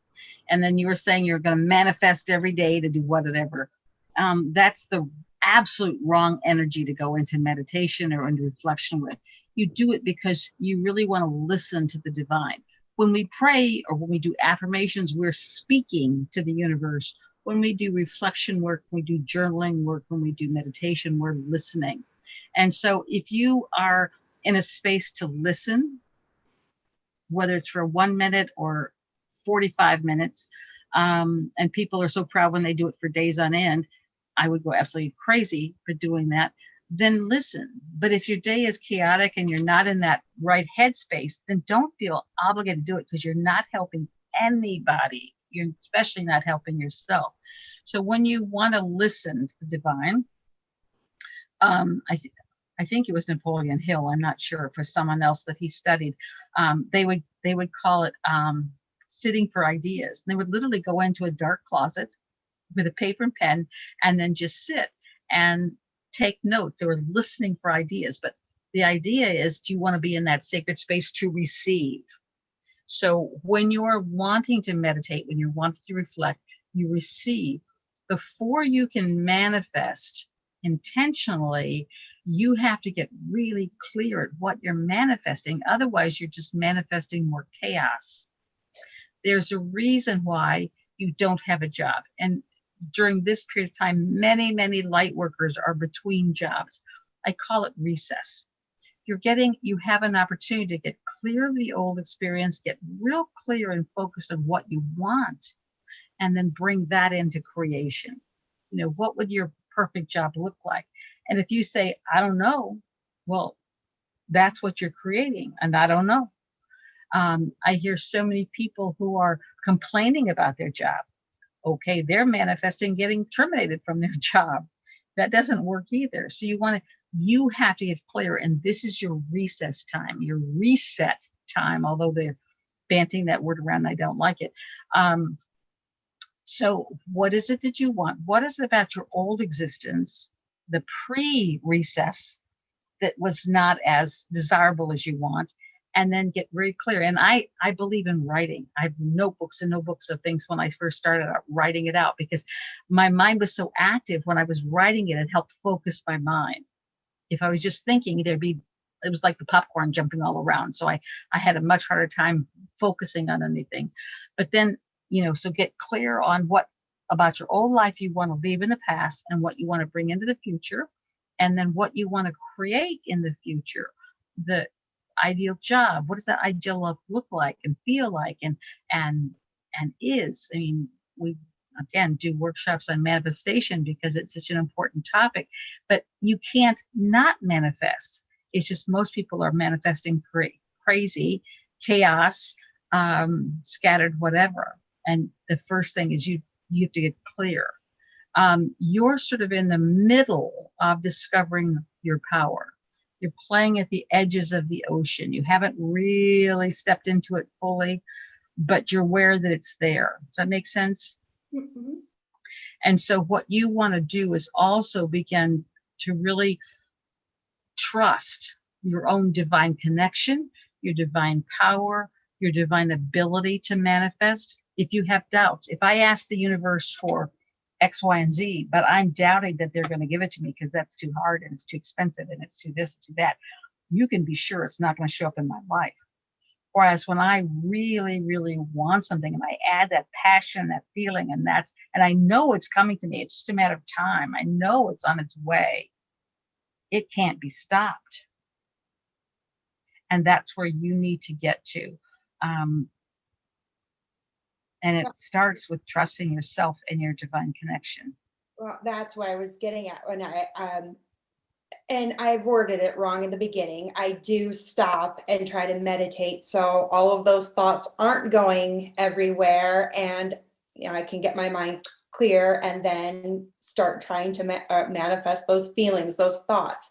But then I start to feel guilty for getting consumed with those thoughts, and that's where I need help. I don't know how to separate the guilt of wanting those, a better job and to feel a better way. Well, first of all, in that, what you just said, there were 2 tries. Try is a word that's been introduced into the human language in order to keep them in failure. You can't try and pick up a pencil. You either do it or you don't do it. But if I try to pick up the pencil, it's an attempt that failed. That's the definition of try. And so you have to make a commitment to get rid of, eliminate, erase all your tries. You will do it. And this is how I'm going to do it. Second of all, you have to trust that if you have all those ideas going through your head, that you need to first learn how to sift them out. And I would, I mean, that was a real issue for me for many, many, many years. One of the techniques you use, just sit and write them all out. What are all the thoughts going around your head? Where are they coming from? What are they? And not like try to push them away. It's like keeping corks under water. You can't do it. They're going to pop up again. So instead of pushing them down, get them out. What serves you? What doesn't? Where are they coming from? Are these old programs that you've been given when you were a child by someone who loves you? And then when you get to guilt, oh my God, guilt. That's like confidence that you shouldn't have it. You're not good enough. You're not right enough. You're not spiritual enough. So guilt is like a cancel stamp on everything that you're working to bring into your life. And so you need to look at where the guilt is coming from and eliminate guilt. And there's a lot of exercises you can do to eliminate guilt. Guilt, worry, doubt, fear are all cousins, and they all lower your energy, make you less powerful. They've been inbred in your existence in different ways. But guilt, are you Catholic by chance? They're real big on guilt. Well, I mean, kind of. Okay. I mean, we baptized Catholic, but not very strong practicing. I mean, there's something about the Catholic. I'm not Catholic, as I said, but the Catholics do a lot of guilting on people. And so recognize that was okay for then, that now that you're coming in empowered, you don't choose to take on guilt. And it's as much a backpack of rocks as anything. So just make the very clear definition that no, I am no longer, when my new book comes out, you're going to have to get it because it talks about guilt is another residue of judgment. But just imagine it being a backpack of rocks that you've got on. And when you feel it, when you recognize, because it's an energetic presence, that's the guilt that you carry around to punish yourself. So just take it off and then imagine putting it in a flower bed so it'll become something beautiful in the landscape, or give it to the angels to take away, but literally give yourself permission to take off that heavy energy, because you cannot manifest good if you feel guilty about receiving something good. And if you do receive it by chance, you're going to self-sabotage. And you have a lifetime of doing a lot of self-sabotage, undermining your own successes in very subtle ways, because that is the byproduct of guilt.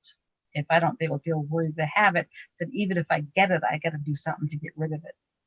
without looking like I've gotten rid of it, because then I feel guilty about getting rid of it. So it's a really mind game you play with yourself. But right now, look me in the eye. I'll look you in the eye. Look at me in the eye, and I'm telling you, guilt does not serve you. Let it go. There's no reason, no spiritual purpose that guilt plays in your life. So I'm giving you a permission slip, etherically, to release all guilt. You do not deserve it. You're a good soul. You have been a imperfect human being, and you deserve all the good that you can muster. Thank you.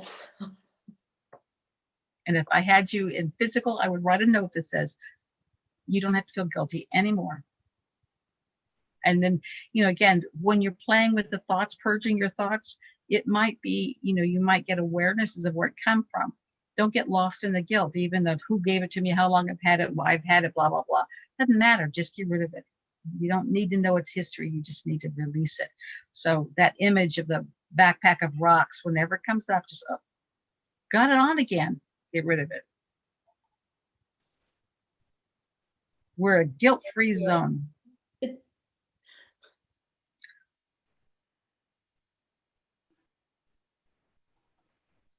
Anybody else, Stacy? Are we done? Well, one question came through. Okay. So goes back to the Galactic Federation. And so they're kind of new to that. And that there's also been a lot of fear induced from people that they know. It's kind of a while back. So I would love for you just to give a basic understanding. No, read the question. Okay. Well, let's find it. Mm-hmm.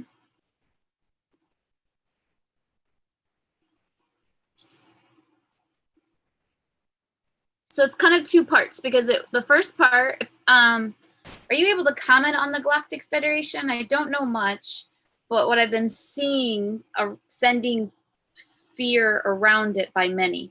Feels like a silly question. And then that someone else asked, have people have been scaring you with the stories about the Galactic Federation? And then they answered, no, not me. I don't believe I know much about it, but people I know are fearing it. I was curious if anyone could explain it, maybe. All right. Again, these are like full workshops that you boil down to a minute or two. So this is the very tip of the iceberg. But this planet started playing with atomic bombs many, many lifetimes ago. Long before World War II, back in the Atlantean times and various things, we started playing with nuclear weapons. When you blast off a nuclear weapon, it doesn't stop with the physical. It literally is one of the few things that goes in. It just keeps going in. And it tears the soul. So when someone dies from a nuclear weapon, it's a very, very, very painful death with a lot of reconstruction. Talking about reconstruction. And that energy, because it's a chain reaction that keeps splitting atoms, it doesn't stop with our planet. It goes out to other planets, and it just keeps causing havoc at a much greater level than we can conceive. So when we started doing that, we were literally put in isolation. This planet, humanity, was put in isolation. We weren't nice. We couldn't play with others in a nice way. So we had to go to our own little corner of the world and stay there. And so one of those teams that sort of keeps an eye on humanity is the Galactic Federation. We have lots and lots of UFO involvement on this planet. Some we know of, some we don't. Some that are working for our best interests, some that are not. Some that are still self-serving, and we have an agenda behind the agenda behind the agenda. And there's even a group that want to take over occupancy of the planet and enslave humanity, which is the bigger battle that we're going on right now. And we're not going to talk about that. The Galactic Federation, specifically the Ashtar Command, is the one that the group that's in charge of this corner of the world. I mean, our corner of the world. There's other federations, there's other teams, but our skies, should we be able to see them, are filled with those who are working on humanity's behalf, which is why when we're doing the light work, I talk about those in physical being and those in other dimensions, because we're not alone in all this. And with that, there is always intervention from a planetary level that keeps us from doing harm, because we're still really a young and stupid race. When we started our Guardian program, our space fleet, we had, I think it was China that put up a satellite that emits a pulse. Okay, a pulse, but this pulse has the ability to kill everyone on the planet in whatever area they aim it to. And so our Guardian helped protect us from humanity's stupidity, whether they're Chinese stupidity or Russian stupidity or US stupidity. And they have intervened on many occasions.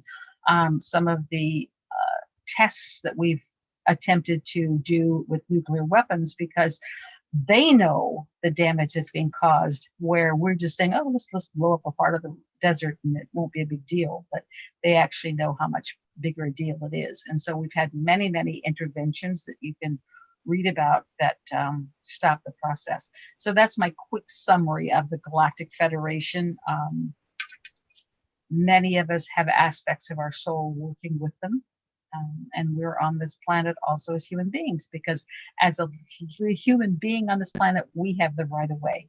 They can only help us to the degree that we ask them for help, which is why, again, it's important to ask for help, ask for guidance, because then they can intervene.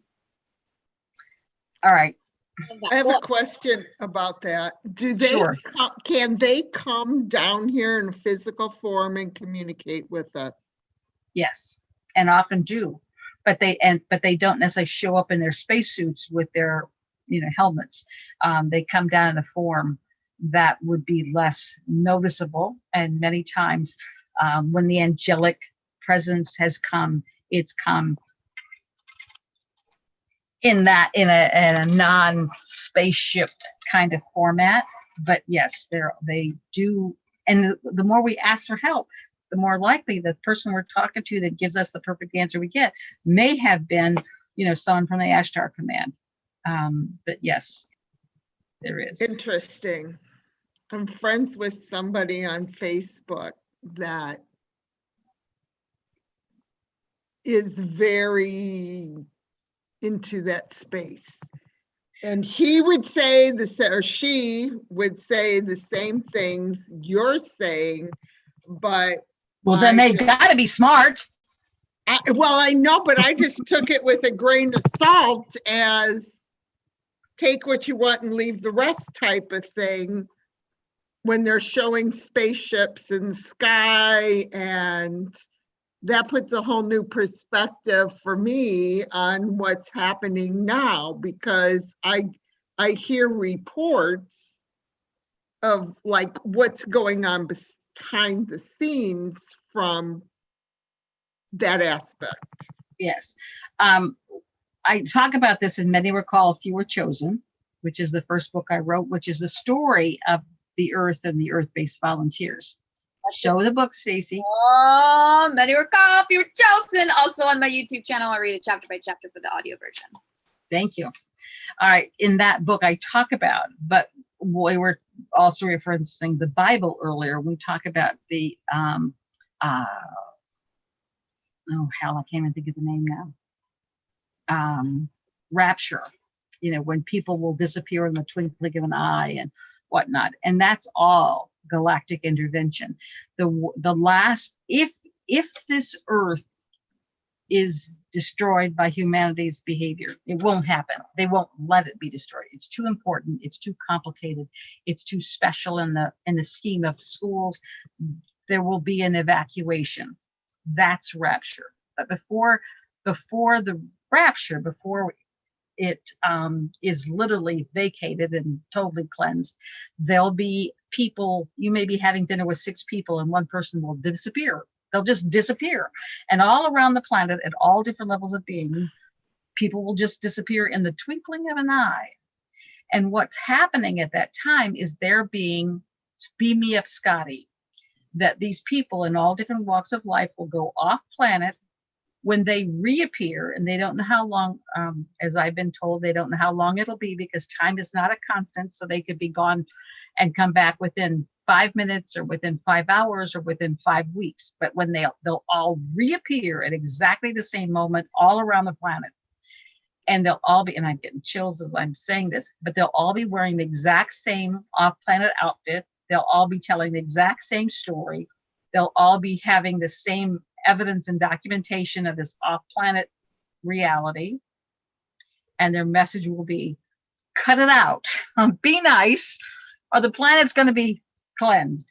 And so basically we'll have a period of time, I'm guessing around 2 weeks, but I don't know that. That's just my words, where humanity will have its last opportunity to clean up its act.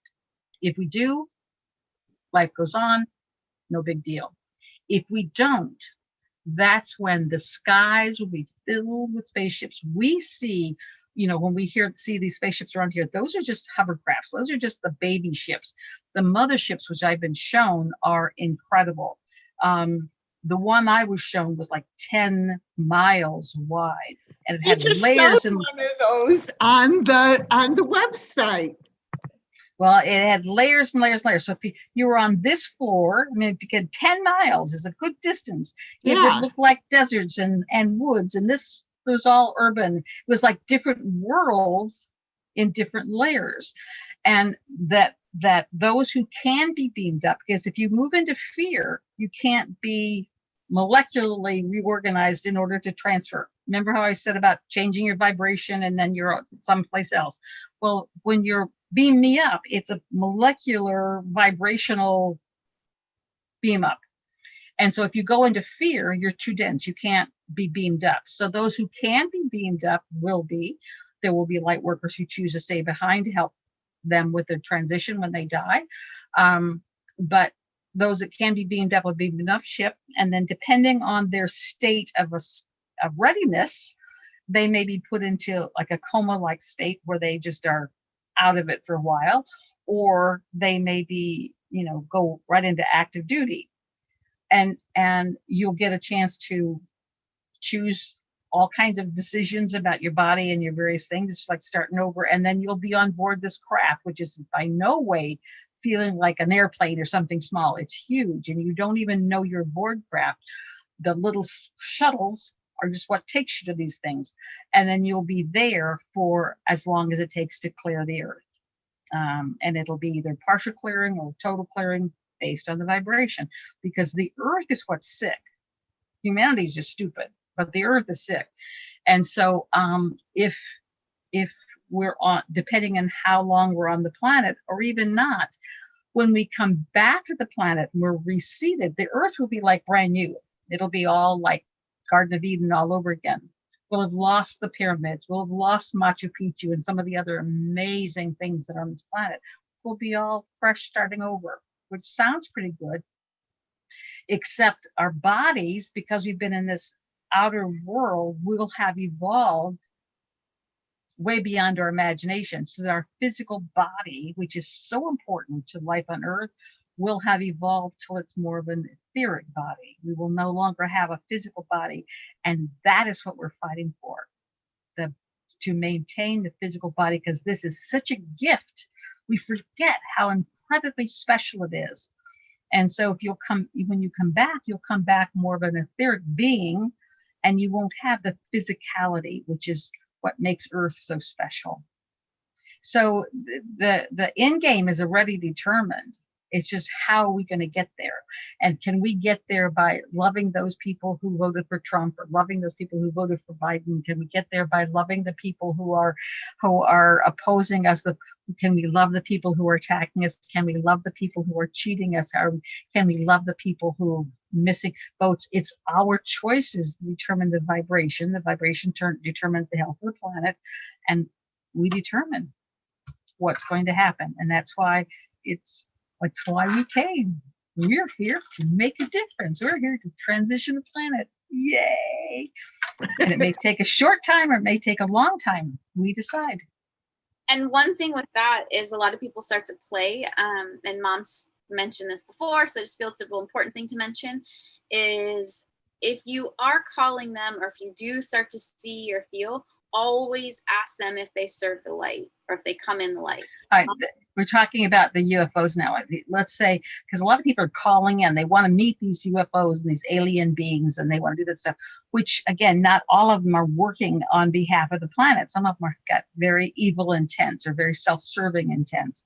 And so if you ever are approached by someone from another life form, and if we can't get along with someone who's got a different color skin, you can imagine how difficult it's going to be relating to someone who looks like a giant praying mantis. You know, that we think about the humanoid kind of look, but there's a zillion different looks. And so one of the things that you could do is just be open, feel the energy. And if they're feeling good, if they're seeming well meaning, then ask, do you come in the light? I mean, it's a very easy question. Do you come in the light? Those who come on behalf of the divine will easily say yes.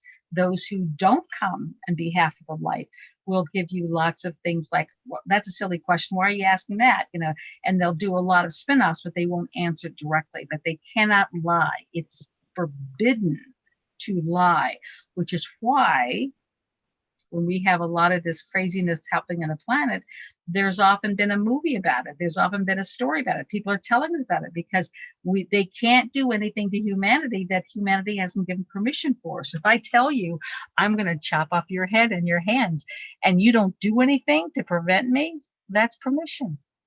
So Thus Biden's comment on the fraudulent election. he's got the best fraud team, and it's like, how can they say that and nobody reacts to it? But he says, you know, he's got the best.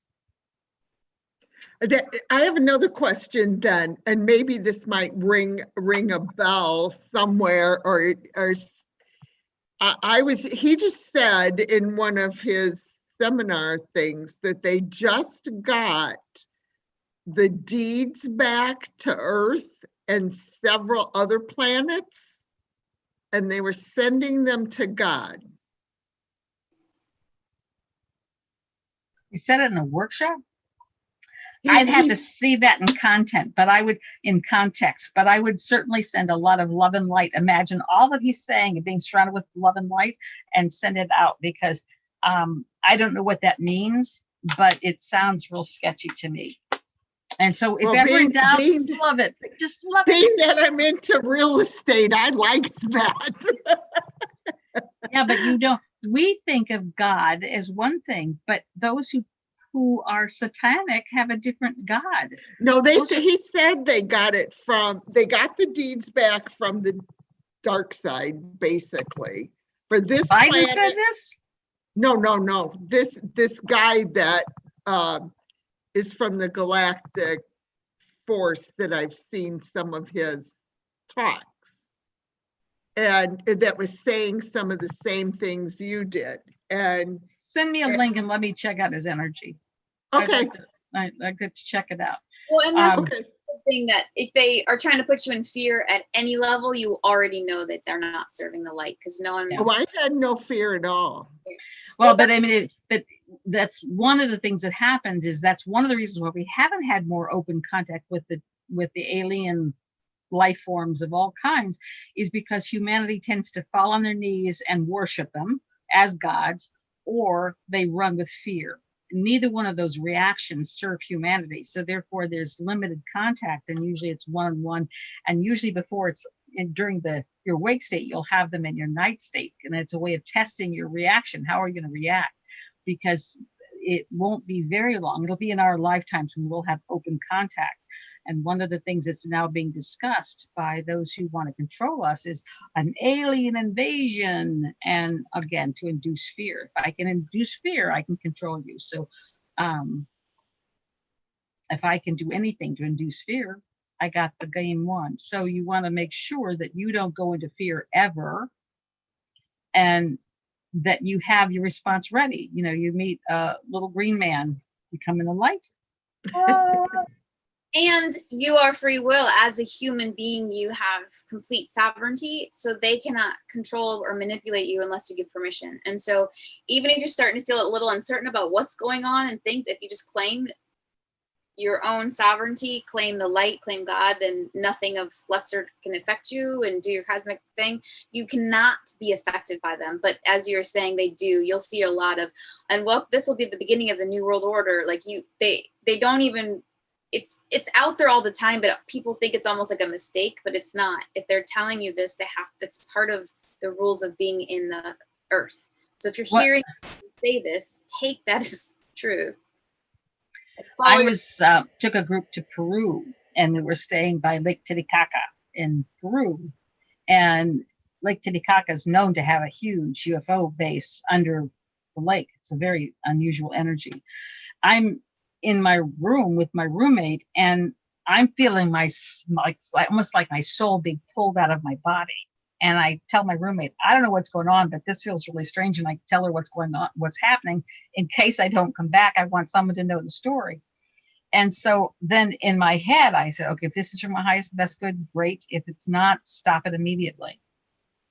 And I was out. So I was taken somewhere and done something with that I knew was for my highest and best good, because it didn't stop. But again, be always empowered. If you want it, great. If you don't, if this is not for my highest and best good and highest best good concern, stop it immediately. Whatever your deity that you believe in, Jesus, God. My sister, who's kind of funny, I asked her who her God was. She goes, Ronald Reagan. And I said, well, then you call on Ronald Reagan and ask Ronald Reagan to help you. But whatever your spiritual being of choice is, it doesn't matter. They all play for the same team. Just call them whatever you're comfortable with. Well, it's now after 2.5 hours. We've been doing this over 2.5 hours. Yes, dear. 2 people that have been in line for the sprinkles. And who are they? Anna and Jennifer. Oh, okay. Jennifer B or Jennifer? We've got now 2 G's, 2 Jennifers. Jennifer B is going to be released. Okay. So we're going to put them on the list to start next time. So next time we come in, next Thursday, you put your name on the list and we'll start with you. I don't want to go over 2.5 hours. It's a long time. So I have to be comfortable. If you notice, I've got a cushion on my chair, so it cushions me and I slide down, which is why I have to keep moving myself up, so I don't keep sliding down. But we've had 2.5 hours of stuff to think about, stuff to process. Remember, the goal is to change the way you function between now and next Thursday. We want you to feel more empowered, more calm, more serene, more loving, to recognize that when you send love, you are playing with the highest form of energy in all of the universe. And the more you open to it, the more empowered that light gets, that love gets. Light, love, God all carry the same vibration. And so that you really are changing the world in ways that you may not be able to perceive right now, but you are making the difference you came to make. And we meet here every Thursday, 6 p.m. I'll do my best not to go over 2.5 hours. And then on Sundays, we do a political chat. So with everything we don't talk about on Thursday comes up on Sunday night at 6 p.m. And the digital code for that Zoom call, in case you want to join us on our political discussions, or Stacy said, politics meets spirituality, is 831-755-38434. So on Sunday, we'll talk about all the political happenings, which are very related to our spiritual happenings, and we will continue the dialogue. I'm enjoying our conversations. They're getting more fun as you guys are asking more questions and going deeper. And so before I hang up, is there anything that anybody wants to ask real quick? And then I will do my super duper close, just cementing all of our energies. Yes, Stacy? On YouTube, Channel 6 said that this podcast helps put into perspective the powerful importance of free will to go beyond what is humanity imaginable. There is real importance to educating everyone how to use the power of the benevolent and imagination and dreaming of lives into being. And then I want to just say again, thank you. We're in this together. By having you be in here, we literally are able to send that much more love and light into the planet and the world. You have our information, stacyharder.com, heatherharder.com. You can always find my YouTube channel and subscribe. I got 28 subscribers. Also, yeah, that's fun. I don't know. Okay. But I also, just a reminder, this Sunday, if you're feeling called, I was called to create a 4-week mini course. I'm calling it my Empowered Inner Goddess for the Divine Feminine to really be able to come home. It's my 30 plus years of being in this industry, mixing with a little tantra, with a little chakra, with a little healing and meditation. So it's my 4 weeks every Sunday, noon Pacific time, 2 Central, 3 Eastern. And it's $111 to $222 for donation based. And then if you want to do a 4-week with the VIP, which is 20 to 30 minute sessions with me every week and the class, that starts at $333. And it's 4 weeks. So I would be honored for you to join me if you're feeling you have this new calling, but you want to be able to find how to come home and tap in and tune in and turn on more. I'm here to teach you how to get embodied and be in your power so we can do this together. And it'd be my pleasure to have you join me on Zoom every Sunday. Okay. Love Thank you. And I thank all of the people who are here and all the questions that we got online, because the questions really, as you can see, make it interesting. Otherwise, I'm just lecturing on something that I think is important rather than talking about the things that you think are important. And all of them are designed to empower you and let you know that you are a complete being and you have everything you need in order to be the best that you can be. Can I get a couple people just giving a sentence or two summary of the experience? I like to do that, sort of encapsulate to bring the energy to a close. So would someone like to share their closing thoughts? 2 people. I guess I can go. Okay, thank you. Okay, yeah, in closing, I think it was a powerful call. I know I just got in here probably for the past hour and 15 minutes, but, really took a lot from this, just like every other call. It's just like I said, just that we all pay attention to, our thoughts and know which thoughts are ours and which aren't. So the ones that don't serve us, we just acknowledge them and just take them and put them in the light and just really just remain center with everything that's happening. And not allow fear, but be guided through love and just trust in true intention. Regardless of what's happening around you, you still set the temperament of, yourself. Like no matter what is challenged or riots or whatever, it doesn't matter what goes on. It's what matters is how we respond to everything. So I think we're very highly equipped for what's to come. I know we are, and thank you. That was beautifully put. And a perfect summary. And I just wanted to say his comment because I thought it was beautiful. Where's your comment? Wait, basically, you're amazing. Yeah, Go ahead, tell her. I was going to say, I didn't know if you were taking any applications for a spiritual son. Fill one out here. You know what? I have this year, I probably spiritually adopted about a dozen people. They asked, can I be your mother? I had one person online that asked if I could be my aunt, or if I could be their aunt. I said, sure. So, again, I expect a lot of Mother's Day cards at Mother's Day, but I would be honored to be your spiritual mother. And that's beautiful. For many people, they were born into families that didn't provide that spiritual nurturance, because we were meant to learn what it felt like not to have it. Now we get to provide it to each other. But if I can spiritually guide you as a mother, know that I'm very honest. You know what you're asking for, right, Stace? It's yes. Even yes. yes. Oh, But it always comes with love. So I would love to have you be Well, my heart. Well, I appreciate it. Okay. One more closure from somebody on our inner circle.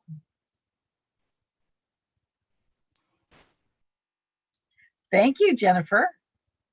I always wait for somebody else to speak, and if not, I will be here. But yeah, Okay. this week was very expansive. A lot of information coming in, but I always love the part with everything going on, just to be centered, send out the love.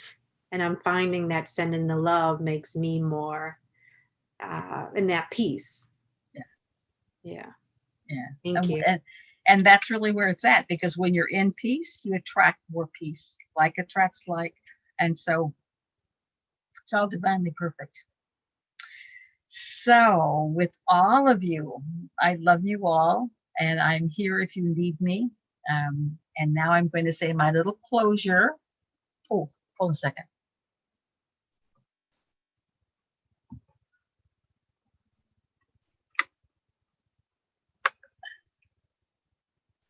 Okay.